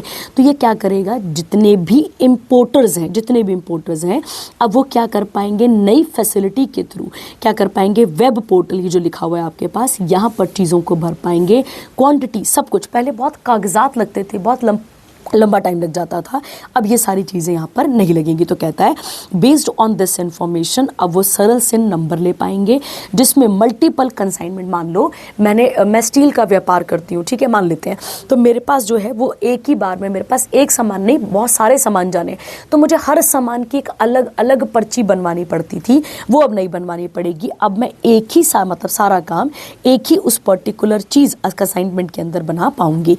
तो सरल SIM for small imports, it include the import of small consignment, जो कि 10 मेट्रिक टन के आसपास आपको देखने को मिलते हैं, ठीक है। तो और कुछ नहीं करना है इसके अंदर, बस इसे पढ़कर खत्म करना है, ठीक है। चलिए अगला कौन सा सेक्शन आता है, इंटरनेशनल, और इंटरनेशनल को पढ़कर वाइंड अप करते हैं। आइए, कहता है यहाँ पर बेटा समझना, अब ये इंपॉर्टेंट करंट अफेयर हो गया हमारे पास, इसको भी पढ़कर वाइंड अप करते हैं। कहता है जो प्रेसिडेंट द्रौपदी मुर्मू है वो 3 दिनों के लिए कहाँ पर गई थी, बोट्सवाना के साथ साथ अंगोला भी गई हैं। ध्यान देना, कहाँ पर गई है, बोट्सवाना, और कहाँ पर गई है, अंगोला, ठीक है। ये आप यहाँ पर याद रखेंगे। और दोनों कंट्रीज कहाँ पर आती हैं, साउथ अफ्रीका में आती हैं। दोनों कंट्रीज कब आती हैं बेटा, कहाँ पर आती है, साउथ अफ्रीका में आती है। तो देखो क्या लिखा है, कहता है बोट्सवाना में तो ये इनकी पहली मीटिंग हो जाएगी, इस तरीके से कह सकते हो। तो कहता है प्रेसिडेंट द्रौपदी मुर्मू को, जो बोट्सवाना के प्रेसिडेंट है, उन्होंने उनका क्या करा, वेलकम करा, और उनको ऑफिस, कहाँ पर उनका ऑफिस है, गेबरोन, और गेबरोन ही राजधानी है किसकी, तो आप याद रखेंगे बोट्सवाना की, ठीक है। अगला कहता है she addressed the national assembly of Botswana. ये तो चलो चलता रहता है इसके बाद का, और इसके साथ एक MOU साइन हुआ है फार्मासोपियल कॉर्पोरेशन। अब इसको समझो ये क्या लिखा हुआ है, देखो कहता है फार्मासोपिया, जिसे हम विकिपीडिया कहते हैं इस तरीके से, फार्मासोपिया एक रेफरेंस, एक स्टैंडर्ड बुक ऑफ स्टैंडर्ड्स होगा, जो कि मेडिसिन के साथ यहाँ पर क्या करेगा, डील करेगा। तो मतलब हमने मेडिसिन के साथ एक एग्रीमेंट करा है, मेडिसिन को लेकर एक एग्रीमेंट उनके साथ करा है। अब अगला पॉइंट पढ़ो, देखो क्या लिखा है इसके साथ का, कहता है यहाँ पर एक अनाउंसमेंट भी की गई यहाँ पर वाइल्ड लाइफ कंजर्वेशन को लेकर, जिसमें गौर करना 8 चीता आएंगे कहाँ से? बोट्सवाना से। और कहाँ पर आएंगे बेटा? ये इंडिया में। और किस प्रोजेक्ट के अंदर? तो गौर करोगे, प्रोजेक्ट चीता के अंदर। कौन से प्रोजेक्ट के अंदर? तो आप याद रखेंगे प्रोजेक्ट चीता। और ये प्रोजेक्ट चीता की जब हम बात करते हैं तो प्रोजेक्ट चीता को कब चलाया गया था? तो आप याद रखेंगे 2022 में इस स्कीम को यहाँ पर क्या किया गया था? इंट्रोड्यूस किया गया था। इसके अंदर क्या करा जाएगा बेटा? इसके अंदर जो है इन सितंबर, अब प्रोजेक्ट चीता को समझते हैं। देखिए कहता है ये मतलब सितंबर 2022 में 8 चीता को हम लेकर आए थे। कहाँ से? नामीबिया से, कूनो में। कूनो याद करो, कूनो नेशनल पार्क मध्य प्रदेश में। फिर हमने 12 एडिशनल और खरीदे साउथ अफ्रीका से फरवरी 2023 में। और अब हम अब जो इंडिया में है, इंडिया में अब टोटल 27 चीताज हैं, ये हमें यहाँ पर समझना है। और जिसमें से 16 कहाँ पर बॉर्न हुए हैं? इंडिया में ही बॉर्न हुए हैं। ठीक है, तो सीधी सी बात होगी, हम वहाँ से चीता भी यहाँ पर लेकर आ रहे हैं। कहते हैं the 2 leaders witnessed expert from India Botswana releases 8 cheetahs capture from the गजनी रीजन। और उनको फिर एक अलग जगह पे रखा जाएगा, फिर उसके बाद उनको यहाँ पर लाया जाएगा। ठीक है, तो ये आपको यहाँ पर समझना पड़ेगा कि उनको यहाँ से लाने की बात भी की गई है। ठीक है, चलिए अगला आता है 3rd इंटरनेशनल आयुर्वेदा कॉन्फ्रेंस हुई है। ठीक है, देखो समझो बेटा, धीरे धीरे करके आयुर्वेदा को क्या किया जा रहा है? यहाँ पे प्रमोट करने की बात की जा रही है। ठीक है, तो आयुर्वेदा को यहाँ पर प्रमोट किया जा रहा है। और इसके लिए जो दिनेश भाटिया हैं, जो एम्बेसडर ऑफ इंडिया हैं, कहाँ के लिए? ब्राज़ील के लिए। इन्होंने उद्घाटन करा है, गौर करना, इन्होंने क्या करा है? यहाँ पे उद्घाटन करा है किसका? 3रा आयुर्वेदा कॉन्फ्रेंस का। कहाँ पर? Swami Vivekananda cultural centre. और कोनायूर साओ पोलो, ये कहाँ पर आ जाता है? साओ पोलो ब्राज़ील में। और ब्राज़ील पहली साउथ अमेरिकन कंट्री बनेगी जिसने आयुर्वेदा को रिकॉग्नाइज करा है। थीम क्या रहेगी यहाँ पे? Diversity inclusion in Ayurveda, caring for everybody and every wing. ठीक है, तो मतलब किसकी मदद से यहाँ पर काम करने की बात की जा रही है? तो आयुर्वेदा को यहाँ पर प्रमोट करने की बात की जा रही है। ठीक है, अगला आता है QS वर्ल्ड यूनिवर्सिटी रैंकिंग आ चुकी है 2026 की। इसके अकॉर्डिंग अगर हम देखें बेटा, ये 4था एडिशन है। कहता है IIT नई दिल्ली जो है वो इंडिया का बेस्ट परफॉर्मिंग इंस्टीट्यूट यहाँ पर बनकर आया है। ठीक है, कहता है क्या पोजीशन है इसकी पूरी ग्लोबली? 205, ये याद रखेंगे। इस साल कोई भी इंडिया का इंस्टीट्यूशन टॉप 200 के अंदर, सस्टेनेबल यूनिवर्सिटीज़ के अंदर नहीं गया है। ठीक है, उसके बाद अगर हम बात करें तो लैंड यूनिवर्सिटी स्वीडन की, जिसने टॉप करा है 2026 का ग्लोबल सस्टेनेबिलिटी रैंक, ये आप याद रखेंगे यहाँ पर। और उसके बाद जो दूसरा है, उसके बाद कौन आता है? University of Toronto. और उसके बाद है लंदन का कॉलेज। ठीक है, तो किन्होंने ने टॉप करा है, ये हमें यहाँ पर देखना पड़ेगा। ठीक है, आगे कहता है USA विथ 240 इंस्टीट्यूशंस जो है वो मोस्ट रिप्रेजेंटेटेड कंट्री बनी है इस लिस्ट में आने वाली। उसके बाद चाइना, फिर उसके बाद UK, इंडिया और उसके बाद फ्रांस आता है। इस साल टोटल इंडिया की बात की जाए तो 103 इंस्टीट्यूशंस थे और उसमें से 26 नई एंट्रीज थी इस बार, जो कि 4th मोस्ट रिप्रेजेंटेटेड कंट्री बनती है। कहता है out of 103 Indian universities featured this year, 32 जो है उन्होंने अपनी रैंक को क्या करा? यहाँ पे इम्प्रूव करा है। 15 अभी भी वही हैं जिनका पुराना ही रैंक है और 30 ऐसे हैं जिनका रैंक यहाँ पर गिर चुका है। IIT रुड़की उत्तराखंड, उसकी क्या पोजीशन है यहाँ पे? 352 पोजीशन है। उसके बाद IIT बनारस हिंदू यूनिवर्सिटी है और 672 किसका रैंक है यहाँ पे? IIT हैदराबाद का। ठीक है, चलिए अगला आता है इंडिया को दोबारा से किसके लिए वो कर लिया गया है? रीइलेक्ट कर लिया गया है कोडेक्स एग्जीक्यूटिव कमेटी के लिए। ठीक है, अब समझना इसको, ये किसके बारे में बात कर रहा है ताकि हमें यहाँ पर क्लियर हो जाए। ठीक है, देखो समझो, कहता है, देखो यहाँ पे क्या लिखा है, कहता है इंडिया को बिना किसी ओपोजिशन के री इलेक्ट कर लिया गया है। और किसके लिए? यहाँ पे CCE XEC के लिए, एशिया रीजन के लिए 48th सेशन चल रहा था किसका? कोडेक्स का। ये आप याद रखेंगे कहाँ पर? FAO के हेडक्वार्टर रोम इटली के अंदर। ठीक है, तो इंडिया जो है वो अब इसका हेड रहेगा एशिया रीजन का। कब तक? यहाँ पे 2027 तक। अब गौर करते हैं ये क्या है। ये एक इंटरनेशनल बॉडी है जिसे फूड एंड एग्रीकल्चर ऑर्गेनाइजेशन और WHO ने चलाया है। इसका मेन काम क्या है? यहाँ पर जितने भी फूड स्टैंडर्ड चीज़ें हैं उनके चीज़ों को यहाँ पर मेंटेन रखना। मेंबर कंट्रीज़ कितनी हैं? 189। और अगर देखा जाए ये कब फाउंड हुआ था? 1963 2023 में। ठीक है, चलिए आगे बढ़ेंगे इसके साथ का अगला वाला। अब अगला कौन सा आता है, देखो इसके बारे में पढ़ लेते हैं। अगला आता है कैम्ब्रिज जो डिक्शनरी नेम्स है पैरासोशल, उसको 2025 का वर्ड यहाँ पर बनाया गया है। अब पहला पढ़ते हैं पैरासोशल का मतलब क्या हुआ। तो पैरासोशल एक ऐसा कह सकते हैं कि एडजेक्टिव है जो डिस्क्राइब करता है एक कनेक्शन को किसके बीच में, someone feels with a celebrity they don't know. ठीक है, मतलब जैसे एआई की दुनिया में, टीवी में, सीरीज में, ठीक है, बुक में या फिल्म में किसी भी कैरेक्टर को क्या कर लेना, अपने अपने बिल्कुल ऐसे कनेक्शन फील करना उसके साथ। किसके बारे में, यहाँ पर कोई एआई कैरेक्टर, इन सब के बारे में। इस टर्म को एक्चुअली में किसने कॉइन करा था, 1956 में डोनाल्ड हॉर्टन ने और रिचर्ड वॉल ने। ठीक है, बस इतना सा याद रखना है। ठीक है, आगे चलिए आएंगे अब नेक्स्ट वाली पे। नेक्स्ट वाली कौन सी आती है आपके पास, top 100 most valuable Indian brands. ठीक है, अब गौर करना है इस पे। कहता है कंतार ग्रुप है जो वर्ल्ड का leading market data analytical business है। ठीक है, इसने एक रिपोर्ट को पेश करा है जिसका नाम है top 100 most valuable Indian brand 2025 की रिपोर्ट। इसमें टॉप करने वाला कौन है, तो आप याद रखेंगे HDFC बैंक आ जाता है। सेकेंड नंबर पे कौन आ जाता है, TCS मतलब टाटा कंसल्टेंसी सर्विस। और उसके अलावा अगर हम बात करें तो थर्ड रैंक पे आता है एयरटेल और फोर्थ पे कौन आ जाता है, इन्फोसिस। इस रिपोर्ट की अगर हम बात करें तो कहता है combined value of India's total, इन सब के जो जितने भी प्रोडक्ट्स हैं या ब्रांड्स हैं, इनका जो रीच बताया गया है वो कितना बताया गया है, $, 523 बिलियन, अकाउंटिंग 13% इंडिया का GDP है बनाते हैं। ठीक है, जोमेटो जो है वो ऑनलाइन फूड कंपनी है जो कि फास्टेस्ट राइजिंग ब्रांड बन चुका है दूसरे साल लगातार।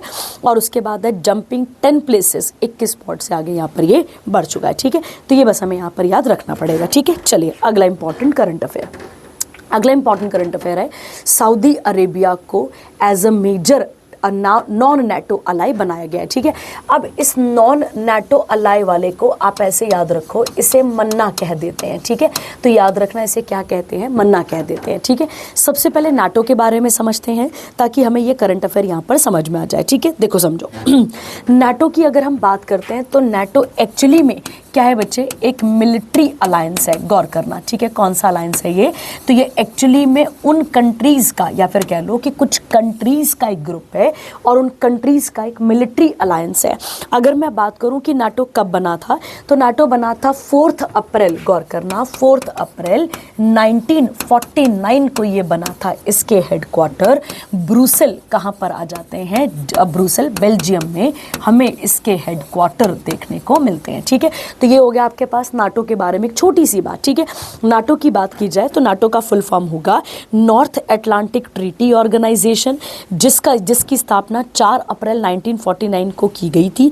हेडक्वार्टर ब्रुसेल बेल्जियम में हमें देखने को मिलते हैं और ये एक प्रकार का मिलिट्री अलायंस है। ठीक है, इसका एम क्या है, कलेक्टिव अलायंस बनाना इसके मेंबर स्टेट्स के बीच में। अब गौर करो, देखो क्या हुआ, जब सेकेंड वर्ल्ड वॉर हुई थी, जब सेकेंड वर्ल्ड वॉर खत्म हुई थी, उसके बाद भी कोल्ड वॉर चलती रही, तब इसे बनाया गया था किसके द्वारा, तो आप याद रखेंगे सोवियत यूनियन मतलब रशिया के द्वारा, आज के रशिया के द्वारा, और उनके सहयोगी देशों के प्रभाव को रोकने के लिए। तो गौर करोगे बनाया गया था सोवियत यूनियन और उसके सहयोगी देशों के प्रभाव को रोकने के लिए। तो गौर करो, जो USSR रशिया है और जो बाकी अदर कंट्रीज हैं उनका इफेक्ट और कंट्रीज पे ना पड़े, इसीलिए क्या बनाया गया था यहाँ पर, तो आप याद रखेंगे नाटो को बनाया गया था। ठीक है, पहले ये समझ में आया। अब गौर करो कि ये जो सऊदी अरेबिया है ये क्या बनी है बच्चे, ये मेजर नॉन नेटो अलाई बनी है। मैं रिपीट कर रही हूँ, नॉन नेटो मतलब ये नाटो के मेंबर के अंदर काउंट नहीं होती है। तो अब समझते हैं क्या स्टोरी हुई है। देखो कहता है सऊदी अरेबिया जो है बेटा, उसको अपनी रक्षा की बड़ी चिंता हो रही है। ठीक है, हम ऐसा कह सकते हैं। वैसे तो ये इंटरनेशनल अफेयर्स का टॉपिक है, माना जाता है कि सऊदी अरेबिया को अपनी रक्षा की बड़ी चिंता हो रही है, तो इसीलिए अभी कुछ टाइम पहले उसने पाकिस्तान के साथ भी एक एग्रीमेंट करा था जो कि एक डिफेंस एग्रीमेंट था। ठीक है, जिसमें एक क्लॉज था कि अगर पाकिस्तान पे हमला होता है तो वो हमला सऊदी अरेबिया पे माना जाएगा, अगर हमला सऊदी अरेबिया में होता है तो माना जाएगा कि वो अटैक पाकिस्तान पर है, और दोनों देश एक दूसरे की क्या करेंगे बच्चा, रक्षा करेंगे। ठीक है, दोनों देश एक दूसरे की रक्षा करेंगे। अब इस बात को थोड़ा सा, तो अभी की बात है, अभी ये भी हुआ है।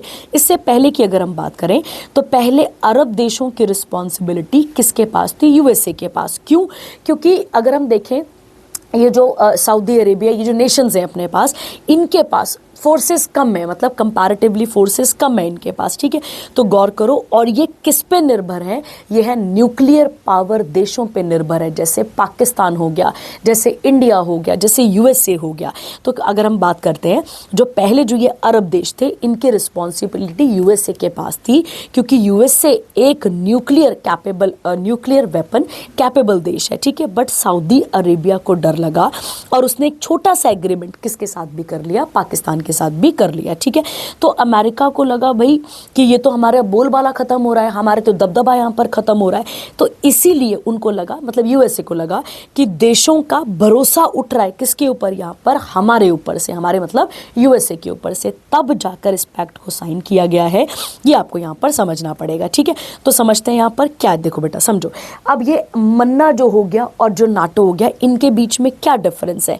नाटो तो बच्चा एक पूरी की पूरी फोर्सेबल ट्रीटी है। अगर मान लेते हैं कि हाँ आप एक कंट्री है, मैं एक कंट्री हूँ, और हम दोनों अगर नाटो को ज्वाइन करते हैं, तो अगर एक देश पर हमला होगा तो इसके सारे मेंबर देशों पर भी क्या होगा, हमला होगा। और इसके मेंबर देश कितने निकल कर आते हैं, तो आप याद रखेंगे 32 मेंबर्स आते हैं, ठीक है। ऐसा मन्ना के साथ नहीं है, ठीक है। इसमें क्या किया जाता है, इसमें यूएसए उन देशों को, किन देशों को, जो मन्ना के अंदर आ रहे हैं, उनको क्या प्रोवाइड करेगा, उन्हें वेपन फैसिलिटी प्रोवाइड करेगा, उन्हें आर्म्ड चीज़ों को यहाँ पर प्रोवाइड करेगा, और साथ ही साथ उनको मिलिट्री, फाइनेंशियली और टेक्नोलॉजी भी उनकी क्या करेगा, यहाँ पर मदद करेगा। ये आपको यहाँ पर समझना है, ठीक है। तो यहाँ पर और देखो गौर करना, अगर मान लेते हैं, इस बात की भी कोई पूरी गारंटी नहीं है कि अगर सऊदी अरेबिया पे अटैक होगा तो यूएसए जाएगा ही जाएगा, ऐसा मैंडेटरी नहीं है, ठीक है। बस डिफेंस फैसिलिटीज़ किसको दी जाएंगी, यहाँ पर उन कंट्रीज़ को दी जाएंगी, ठीक है। बस इतना सा आपको यहाँ पर याद रखना है, ठीक है। चलिए अगला सेक्शन कौन सा आता है, साइंस और टेक। साइंस और टेक को भी पढ़कर वाइंड अप करते हैं, ठीक है। देखिए क्या लिखा है यहाँ पर, समझना, इंपॉर्टेंट करंट अफेयर है हमारे पास। देखिए जो पीएसएलवी है, पीएसएलवी आप सबको पता है, पोलर सैटेलाइट लॉन्च व्हीकल, ठीक है। कहता है डॉक्टर वी नारायणन, जो कि अभी चेयरमैन है इसरो के, उन्होंने अनाउंस करा है कि वो एक ओशन सैटेलाइट को यहाँ पर क्या करेंगे, लॉन्च करेंगे।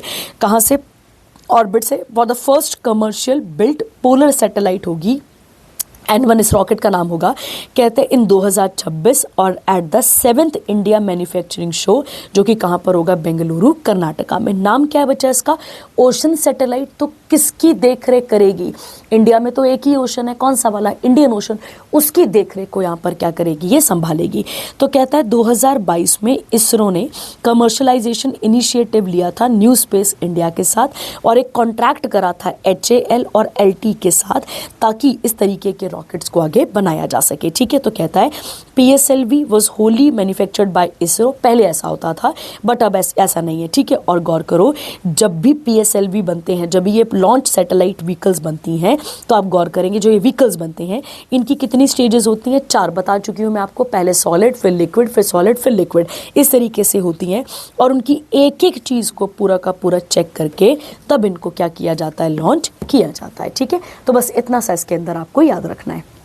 अगली आती है बच्चा, इंपॉर्टेंट करंट अफेयर है, समझना इसको, ठीक है। देखिए कहता है जो कॉपरनिकस सेंटिनल 6B है, समझो जो सेंटिनल 6B है बेटा, ये एक ओशन ट्रैकिंग सैटेलाइट है। सुनो, अभी जो हम भेजेंगे अगले साल वो भी कौन सी है, ओशन सैट ही है।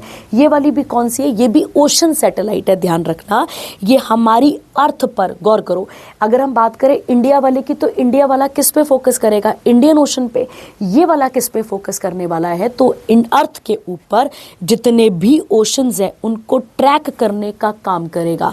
उनका सी लेवल जो होता है, जो पानी का माप होता है, सी लेवल कब बढ़ रहा है, कब घट रहा है, उसको यहाँ पर देखेगा।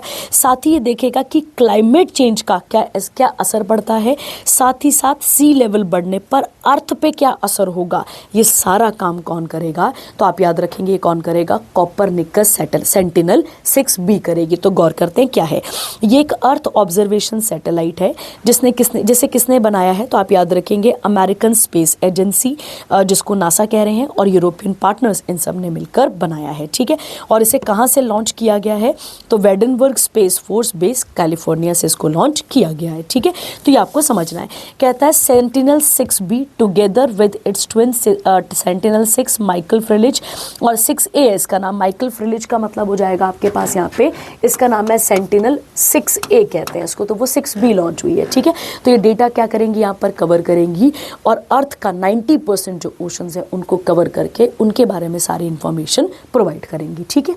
चलिए अगला वाला, अगला कहता है यहाँ पर समझना इसको, ठीक है। देखो एक डील हुई इंडिया और यूएसए के बीच में, वो डील कितने मिलियन की है, तो आप देखेंगे टोटल देखा जाए तो वो 93 मिलियन की क्या मिलती है हमें, टोटल डील मिलती है।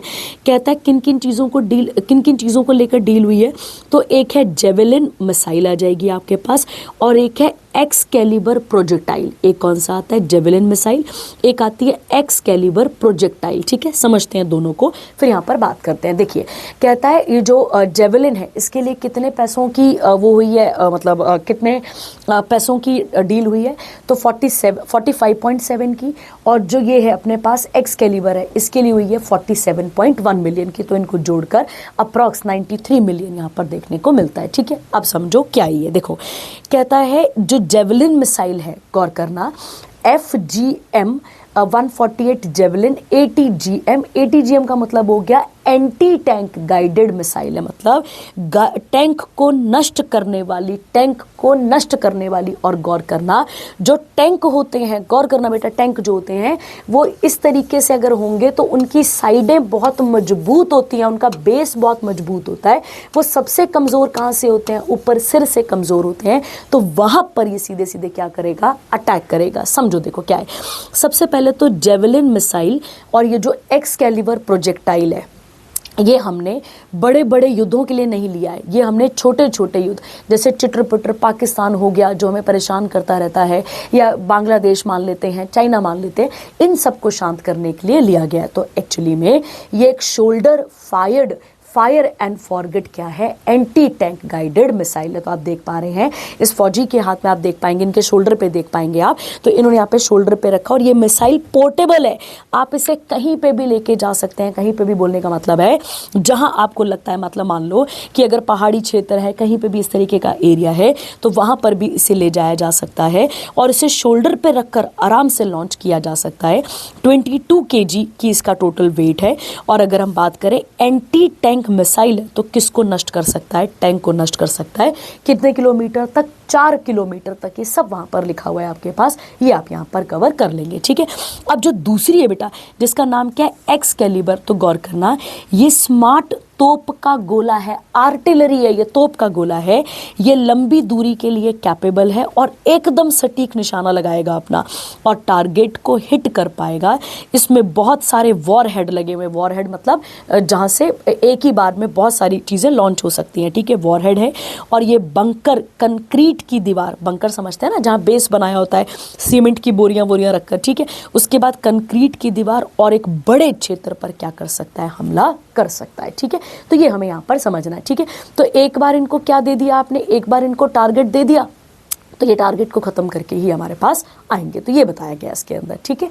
चलिए आगे बढ़ते हैं। अगला कौन सा सेक्शन आता है, रिपोर्ट और रैंकिंग और इंडेक्सेस का, ठीक है। आइए अगली जो रिपोर्ट मतलब जो पहली रिपोर्ट आती है अपने पास, वो किसको लेकर है, रिपोर्ट ऑन वाटर बजटिंग। गौर करना, वाटर की बजटिंग की बात हो रही है फॉर एस्पिरेशनल ब्लॉक्स। अब कुछ याद करो, हमने नीति आयोग के बारे में पढ़ा है, नीति आयोग ने ही इस तरीके से कुछ डिस्ट्रिक्ट्स को या ब्लॉक्स को क्या कर रखा है, डिवाइड कर रखा है, ठीक है। तो कहता है डॉक्टर VK पॉल, जो कि मेंबर है नीति आयोग के, उन्होंने एक रिपोर्ट को रिलीज करा जिसका टाइटल था वाटर बजटिंग इन एस्पिरेशनल, आ जाएगा आपके पास ब्लॉक्स। और कहता है इस एक बहुत इंपॉर्टेंट स्टेप है, किसको लेकर, यहाँ पर वाटर मैनेजमेंट को लेकर कहाँ पर रिपोर्ट पेश की गई है, नई दिल्ली में। गौर करो, वाटर का बजट करना, बजट क्या होता है, जब हमारे पास कोई चीज़ आती है तो जब हम उसका बैलेंस बनाते हैं उसे क्या कहते हैं, बजटिंग कहते हैं। तो कहता है वाटर बजटिंग एक सिस्टमेटिकली एक नाप नपाई है हाउस होल्ड और कम्युनिटी वाटर यूज़ की, ताकि जहाँ जहाँ रिसोर्सेज कम हो रहे हैं, मतलब पानी की जो दिक्कत है, उससे यहाँ पर बचा जा सके, ठीक है। इसके लिए अगर हम बात करते हैं तो एक वेब पोर्टल भी बनाया गया, इसके लिए एप्लीकेशन है, एप्लीकेशन का नाम है Varuni to plan block level water. उसकी सिक्योरिटी डिमांड देखेगा कि कहाँ कहाँ पर डिमांड है, किन किन सेक्टर्स में डिमांड है, और किस प्रकार से जो पानी का सोर्स है उसे मल्टीप्लाई यहाँ पर किया जा सकता है, मल्टीप्लाई मतलब बढ़ाया जा सकता है। कहता है application for water budgeting has been piloted in, अब इसे कहाँ कहाँ लॉन्च करा जा चुका है अभी तक, तो 18 एस्पिरेशनल ब्लॉक्स, और जो कि 8 एग्रो क्लाइमेटिक जोन्स हैं कंट्री के अंदर, 11 स्टेट के अंदर और एक यूटी के अंदर। बस इतना सा याद रखना है, ठीक है। चलिए, और ये जो एस्पिरेशनल ब्लॉक प्रोग्राम है, गौर करना क्या नाम है इसका, एस्पिरेशनल ब्लॉक जो प्रोग्राम है ये किसका प्रोग्राम है, नीति आयोग का यहाँ पर प्रोग्राम आपको देखने को मिलता है, ठीक है। चलिए अगला वाला, अगला कौन सा सेक्शन आता है, अवार्ड्स। अवार्ड्स को पढ़ के भी वाइंड अप करते हैं। देखिए कहता है रेनाउंड इंडियन आर्ट डायरेक्टर हैं और पद्मश्री अवार्डी हैं जिनका नाम है थोटा थरानी, ठीक है। इनको जो है night of the order of art and later ये अवार्ड मिला है, किससे, ये फ्रांस का हाईएस्ट सिविलियन अवार्ड है। जैसे हमारा कौन सा आता है, हमारा आता है भारत रत्न वगैरह, ठीक वैसे ही है। कहता है थोटा थरानी जो है, जो अब जो है वो एक नई जो लिस्ट है उसके अंदर यहाँ पर ऐड हो चुके हैं। कहता है फेमस तमिल एक्टर शिवाजी गणेशन, उसके अलावा ये सारा नाम लिखा है कमल हसन, ऐश्वर्या राय बच्चन, ये सब इस चीज अवार्ड को यहाँ पर ले चुके हैं। कहता है Tharani created set design for some of the Tamil film, कौन कौन सी, नायकन, उसके बाद इंडियन थलापति, उसके बाद 10 अवतारम और उसके बाद पोनिनी सेल्वन, ठीक है। तो इन मूवीज के लिए भी इनका एक रोल रहा है, इसके लिए इनको ये अवार्ड दिया गया है, ठीक है। अगला आता है son of the soil award, ठीक है। ये 5th अवार्ड है जो 2 सालों में एक बार दिया जाता है। तो ये किसने पेश करा है, तो आप याद रखेंगे सर्बानंदन सोनोवाल ने। कहता है और किसने ऑर्गेनाइज करा था, केयर लिविट, ये कहाँ पर है, तेजपुर असम में। अवार्ड की कुछ कैटेगरीज हैं, जैसे एमर्जिंग अचीवर अवार्ड, ये 5 लोगों को दिया गया है, लाइफ टाइम अचीवमेंट 5 और सोशल सेक्टर डेवलपमेंट अवार्ड 2 को। ये अवार्ड किस चीज़ को प्रमोट करता है, इनोवेशन, लोकल टैलेंट को और कम्युनिटी डेवलपमेंट की बात करता है, कहाँ पर, असम के अंदर, ठीक है। मतलब जो soil son of the soil award मतलब हो गया जो उस पर्टिकुलर एरिया का है, उस हिसाब से ये अवार्ड दिए गए हैं, ठीक है। अगला आता है सिम्यूसेट, ठीक है। सिम्यूसेट इसको पढ़ लेते हैं, वाइंड अप करते हैं। देखिए कहता है the state of art and climate change gallery on the edge, science city Kolkata West Bengal में एक यूनिट है ये, एक अपने पास किसका, national council of science museum का, किसके अंदर, मिनिस्ट्री ऑफ कल्चर के अंदर। इसको international committee for museum and connection ये अवार्ड यहाँ पर दिया गया है। ये अवार्ड जो है वो प्रेजेंट किया गया 27th international council museum journal conference जो कहाँ पर चल रही थी, दुबई में।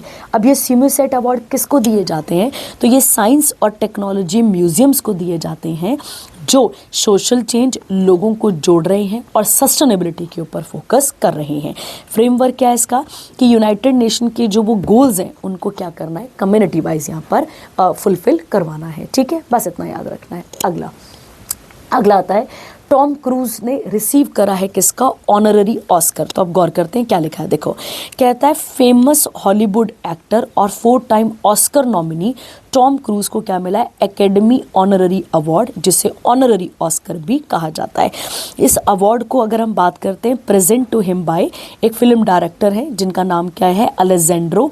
उन्होंने यहाँ पर क्या करा, इसको पेश करा यूएसए में, ठीक है। कहता है other than cruise American choreographer है डेबी एलन, उसके बाद है डिजाइनर विन थॉमस, इन सबको भी ये अवार्ड दिया जा चुका है।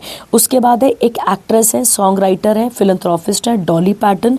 उसके अलावा और इनको भी ऑस्कर स्टैट्यूट यहाँ पर दिया गया है, ठीक है।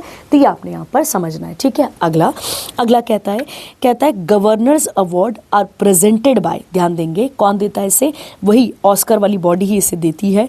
कहता है ये कब बने थे, 1929। और कहता है the governor award are given in 3 main categories. पहला आ जाएगा आइवरिंग जी थैलेबरी मेमोरियल अवार्ड, उसके बाद है हर्शोल्ट ह्यूमैनिटेरियन और एक आता है ऑनररी अवार्ड, ठीक है। बस इतना याद रखना है। चलिए अगला आता है 6th नेशनल वाटर अवार्ड की बात यहाँ पे की गई है। वर्ल्ड वाटर डे कब मनाते हैं, 22 मार्च को। अगर वर्ल्ड वाटर डे कब मनाते हैं हम, 22 मार्च को मनाते हैं। देखिए क्या लिखा है, कहता है जो प्रेसिडेंट ऑफ इंडिया है द्रौपदी मुर्मू, उन्होंने 6th नेशनल अवार्ड्स को यहाँ पर क्या करा है, किसके अंदर, तो जल संचय जल भागीदारी 2025 अवार्ड ये डिस्ट्रीब्यूट किए गए हैं। तो महाराष्ट्र जो है वो national water award best state category में आई है। 2nd नंबर पे कौन है, गुजरात। 3rd नंबर पे है हरियाणा। उसके बाद है तेलंगाना जो है वो जल संचय जन भागीदारी award category in the best performing state और यूटी, उसके बाद छत्तीसगढ़ और उसके बाद राजस्थान इस कैटेगरी के अंदर आता है। ठीक है, कहता है जो डिपार्टमेंट ऑफ वाटर रिसोर्सेज है, रिवर डेवलपमेंट है और गंगा रीजनरेशन है, इन सब ने टोटल कितने अवार्ड्स डिक्लेयर करे हैं? 46। किसको लेकर? यहाँ पर ऐसे लोगों को दिए गए हैं अवार्ड जिन्होंने कोई आउटस्टैंडिंग काम करा है। किसको लेकर? वाटर को लेकर। ठीक है, 10 कैटेगरीज में दिए गए थे। हमें ये नहीं याद रखना किन किन स्टेट्स को मिले हैं, हमें ये हमारे लिए बहुत इंपॉर्टेंट आ जाता है। ठीक है, चलिए अगला आता है आपके पास इंदिरा गांधी पीस प्राइज आता है। ठीक है, तो इंदिरा गांधी पीस प्राइज की जब हम बात करते हैं, इसका पूरा नाम आ जाता है आपके पास Indira Gandhi Peace Prize Disarmament and Development. ठीक है, ये अवार्ड दिया जाता है। ये किससे मिला है? तो आप याद रखेंगे मिशेल बैचेलेट को। और ये कहाँ से बिलोंग कौन है ये? तो ये प्रेसिडेंट ऑफ चाइना, तो ये आप यहाँ पर याद रखेंगे। ठीक है, कहता है ये एक इंटरनेशनल अवार्ड है जो कि किसको दिया जाता है? ऐसे इंडिविजुअल या ऑर्गेनाइजेशन को जिन्होंने पूरे विश्व भर में पीस, डिसआर्मामेंट, डेवलपमेंट और ह्यूमैनिटेरियन वर्क, साइंटिफिक वर्क, इन सब चीज़ों पे ज़्यादा जोर दिया है। ठीक है, ये अवार्ड कब बना था? तो ये अवार्ड 1986 में बना था। किसकी याद में? इंदिरा गांधी की अवार्ड में। और इसमें कितने पैसे मिलते हैं यहाँ पर? तो आप याद रखेंगे 25 लाख और एक प्लेक मिलता है। ठीक है, जो मिशेल बैचेलेट है ये फर्स्ट वुमेन प्रेसिडेंट है कहाँ की? चाइल्ड की। और 2018-22 ये ह्यूमन जो हाई कमिश्नर रही हैं किसकी? United nation high commissioner for human rights के लिए भी। ठीक है, चलिए अगला आता है, आपने पढ़ा होगा हॉल ऑफ फेम क्रिकेट का भी है, वैसे एक हॉल ऑफ फेम किसका है? टेनिस का भी है। तो उसके अंदर एक ऐड हुए हैं, देखो गौर करो। कहता है स्विट्जरलैंड टेनिस लेजेंड जिनका नाम आता है रॉजर फेडरर, इनको इलेक्ट किया गया है किसके लिए? International tennis hall of fame 2026 के लिए। कहता है in his first year of eligibility becoming only player, जिसको कितने वोट मिले? यहाँ पे 75% वोट मिले हैं। ठीक है, कहता है इसकी 3 कैटेगरीज होती हैं, एक होती है प्लेयर, एक होती है कंट्रीब्यूटर, एक होती है व्हील चेयर। ठीक है, प्लेयर कैटेगरी की अगर हम बात करें तो इसमें अवार्ड हर साल मिलता है। ठीक है, हर साल कोई ना कोई ऐड होता है। कंट्रीब्यूटर और व्हील चेयर कैटेगरी 4 सालों में एक बार यहाँ पर कोई ऐड होता है। तो कहता है यहाँ पे आपके पास स्पोर्ट्स कास्टर और जर्नलिस्ट मैरी कार्लियो जो है वो कंट्रीब्यूटर कैटेगरी के अंदर ऐड हुई हैं। और ये कौन है वहाँ पर? जैसे क्रिकेट में वो होती है ब्रॉडकास्ट करते हैं, कमेंट्री करते हैं, वैसे ही टेनिस में ये कौन करती हैं? कमेंट्री करती हैं। उसके बाद है 1998 से लेके 2022 के बीच में इनको 20 मेजर सिंगल टाइटल मिल चुके हैं। कौन कौन से मिल चुके हैं ये आपको पता है। और आप मुझे बताएंगे कि ये कब कब बने थे और कौन कौन से कोर्ट में खेले जाते हैं। उसके अलावा इन्होंने association of tennis professional world number 1 ranking का भी रिकॉर्ड यहाँ पर बनाया था। और उसके बाद इन्हें गोल्ड मिला था 2008 के बीजिंग ओलंपिक्स चाइना के अंदर। ठीक है, चलिए अगला आता है मथुरा पोशाक और मेरठ का बुजल। ठीक है, अब इसे बुगले कहेंगे या जो भी कहेंगे, ब्यूजल कहेंगे, आप देख लेंगे। इस प्रकार का ये एक अपने पास इंस्ट्रूमेंट होता है, म्यूजिक इंस्ट्रूमेंट होता है। ठीक है, कहता है इनको जीआई टैग दिया गया है, याद रखना है। दोनों कहाँ से हैं? यूपी से हैं। एक कौन से आ जाएगा? ग्लिटर, एक पहनावा होता है जरी पोशाक, उसको मिला है। और एक किससे मिला है? मेरठ बुगल को। ठीक है, कहता है मेरठ बुगल जो है वो 19th सेंचुरी में क्या हुआ था? ओरिजिनेट नादिर अली और उसकी कंपनी ने इसको यहाँ पर बनाया था। और कहता है इसके बाद का जरी पोशाक, इसका तो बहुत पुराना ट्रेडिशन है जब लोगों को जरी वाले कपड़े बहुत ज़्यादा पसंद थे। ठीक है, तब से आता है। अगला कहता है इसके बाद का जीआई टैग, आप सबको पता है किसी सर्टिफाइड जगह, एक पर्टिकुलर जगह को ये क्या किया जाता है? दिया जाता है। ठीक है, कौन सा एक्ट है इसके लिए? 1999। और इसके हेडक्वार्टर चेन्नई तमिलनाडु में आपको देखने को मिलते हैं। जो भी टैग दिया जाता है वो पहले कितने सालों के लिए अवेलेबल रहता है? 10 साल। और फिर उसको 10 साल से आगे भी रिन्यू किया जा सकता है। ठीक है, अगला आता है मिस यूनिवर्स। ठीक है, गौर करेंगे मिस यूनिवर्स कौन रही है इस बार? तो फातिमा बॉश मेक्सिको से, याद रखना है आपने। 74th जो मिस यूनिवर्स पेजेंट था वो इन्होंने जीता है। कहाँ पर? बैंकॉक, थाईलैंड पे। और इनको क्राउन पहनाने कौन आई थी?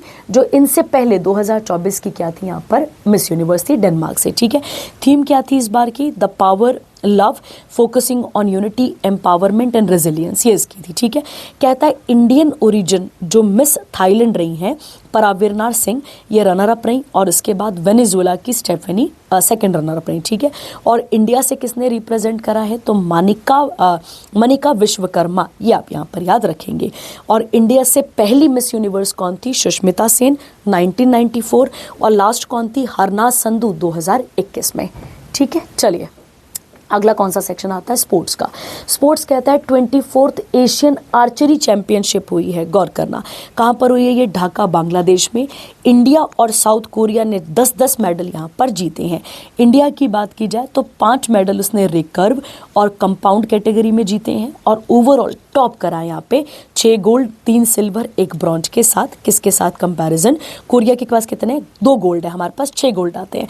उसके बाद है बीधीराज और अंकिता भगत, स्क्रिप्टेड हिस्ट्री क्या बने यहाँ पे, first ever Indian male and female recurve archers to win individual gold medal Asian archery championship के अंदर। ठीक है, और उसके अलावा जो है इस इवेंट में जो है 200 आर्चर से ज़्यादा लोग यहाँ पर थे, 30 कंट्रीज़ यहाँ पर पार्टिसिपेट कर रही थी, 10 इवेंट यहाँ पर चल रहे थे, ये आपको यहाँ पर याद रखना है, 5 रिकर्व वाली कैटेगरी में और 5 कंपाउंड वाली में। ठीक है, उसके बाद है कहता है काजी रजीब उद्दीन अहमद चपौल, ठीक है, इनको जो है वर्ल्ड आर्चरी एशिया के लिए क्या किया गया है, इलेक्ट, और ये कहाँ पर 4 सालों के लिए, और ये कहाँ पर हुआ था सेशन इसका पूरा, तो ढाका बांग्लादेश में। ठीक है, अगला आता है 19 साल की सरयू विलपुला कहाँ से आती है, रांगल तेलंगाना से। ये इंडिया की 26वीं विमेन क्या बनी है, ग्रैंड मास्टर यहाँ पर बनी है। ठीक है, तो ये आपने यहाँ पर याद रखना है। ग्रैंड मास्टर के बारे में मैं आपको पहले भी बता चुकी हूँ। ठीक है,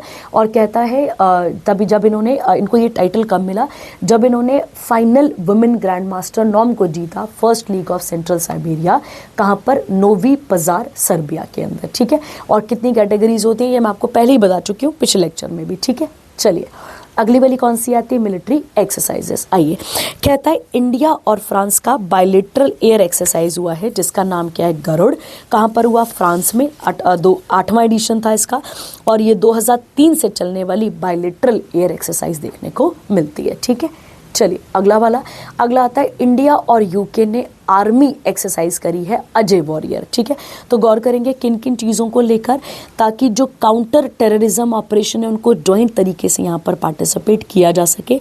7वां एडिशन कहाँ पर हुआ था, यूके में, और ये बाइनली है, ये आप यहाँ पर याद रखेंगे, 2 सालों में एक बार ये होती है। ठीक है, चलिए अगला लास्ट सेक्शन आपके पास कौन सा आता है, इंपॉर्टेंट डेज का, और इसे पढ़कर भी यहाँ पर हम वाइंड अप कर देते हैं। ठीक है, आइए सबसे पहला और इम्पॉर्टेंट कौन सा आता है, तो आप देखेंगे पहला आता है वर्ल्ड यूजेबिलिटी डे। देखो, हम कोई भी चीज़ अगर हमारे पास आती है तो हम उसको किस प्रकार से यूज़ कर पाते हैं, हमारी क्या अप्रोच रहती है उन सब चीज़ों को लेकर, उससे रिलेटेड ये पर्टिकुलर डे हमें देखने को मिलता है। तो कहता है टेक्नोलॉजीज़ बढ़ रही हैं और ह्यूमन एक्सपीरियंस भी साथ साथ बढ़ रहा है, जैसे फ़ोन आए थे, जैसे अब AI आ रहा है अपने पास, इन सब चीज़ों के बारे में बात की गई है। ठीक है, बस इसे नॉर्मल पढ़ लेंगे। ठीक है, अगला आता है चिल्ड्रंस डे। कब मनाते हैं, 14 नवंबर को।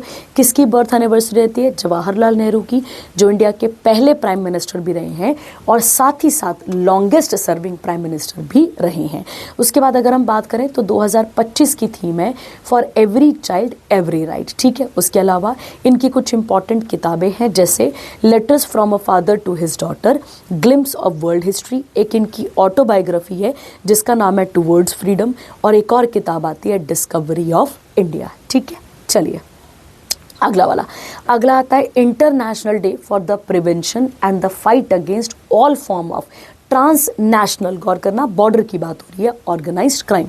ये कब मनाया जाता है, 15 नवंबर को, और इसकी थीम है follow the money, stop organised crime. ठीक है, बस इतना सा करना है इसमें। अगला वाला नेशनल प्रेस डे हम कब मनाते हैं, 16 नवंबर को ये मनाते हैं। कहता है किस याद में हम मनाते हैं, क्योंकि इस दिन प्रेस काउंसिल ऑफ इंडिया बना था, जो कि इंडिया के जितने भी जर्नलिस्ट स्टैंडर्ड है उनको सेफ गार्ड करता है, और जो प्रेस की फ्रीडम है उसको क्या करता है यहाँ पे, उससे डील करता है। थीम क्या थी इस बार, सेफ गार्डिंग प्रेस क्रेडिबिलिटी और राइजिंग मिस इन्फॉर्मेशन। ठीक है, अगला फर्स्ट प्रेस कमीशन कब हुआ था, 1954 में, और फिर उसके बाद प्रेस काउंसिल कब बना है, 4 जुलाई 1966 को, और इसे री इस्टेब्लिश किया गया था कब, 1979 को जाकर, ठीक है। तो बन तो पहले भी गया था पर रीस्टैब्लिश किया गया, तब से हम इसको यहाँ पर सेलिब्रेट करते हैं, ठीक है। और याद रखना है प्रेस का फादर किसे कहा जाता है इंडिया में, तो आप याद रखेंगे जेम्स अगस्टस हिकी को, ठीक है। अब आप मुझे बताएंगे कि जेम्स अगस्टस हिकी जो है, वैसे तो वो फादर ऑफ इंडियन प्रेस हैं, तो पहली न्यूज़पेपर कौन सी थी इंडिया की, आप मुझे बताएंगे, ठीक है। चलिए अगला वाला, अगला आता है इंटरनेशनल डे फॉर टॉलरेंस। ये कब मनाया जाता है, 16 नवंबर को।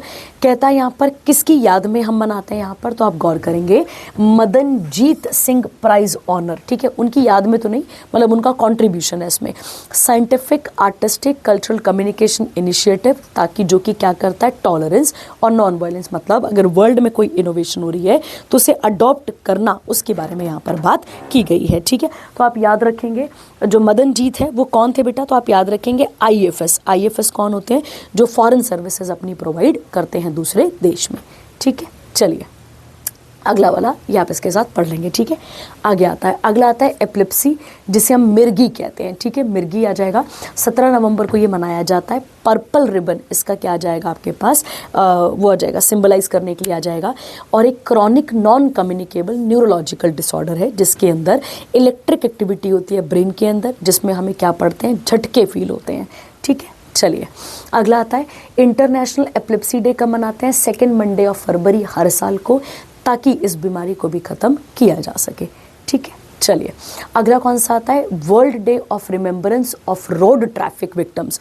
रोड ट्रैफिक आ गया तो कौन से वाले ट्रैफिक की बात कर रहे हैं हम यहाँ पर, जो हमारे पास ये नॉर्मल ट्रैफिक होता है, इसको लेकर ये कब मनाया जाता है, 3rd संडे ऑफ नवंबर को। थीम है रिमेंबर, सपोर्ट और एक्ट। और ग्लोबल रोड सेफ्टी वीक कब मनाते हैं, तो आप देखेंगे यहाँ पे 12 से 18 मई 2025। और क्या है, make walking and cycling safe, ठीक है। अगला आता है स्टूडेंट डे इंटरनेशनल वाला, 17 नवंबर क्यों मनाते हैं, क्योंकि जब 1939 वर्ल्ड वॉर 2 चल रहा था तो नाजी ने अटैक कर दिया, नाजी मतलब हिटलर वगैरह ने अटैक कर दिया था चार्ल्स यूनिवर्सिटी प्रेग में, ठीक है। तो उस समय उन बच्चों ने बराबर तरीके से ही लड़ा था और उनकी याद में फिर हम यहाँ पर मनाते हैं।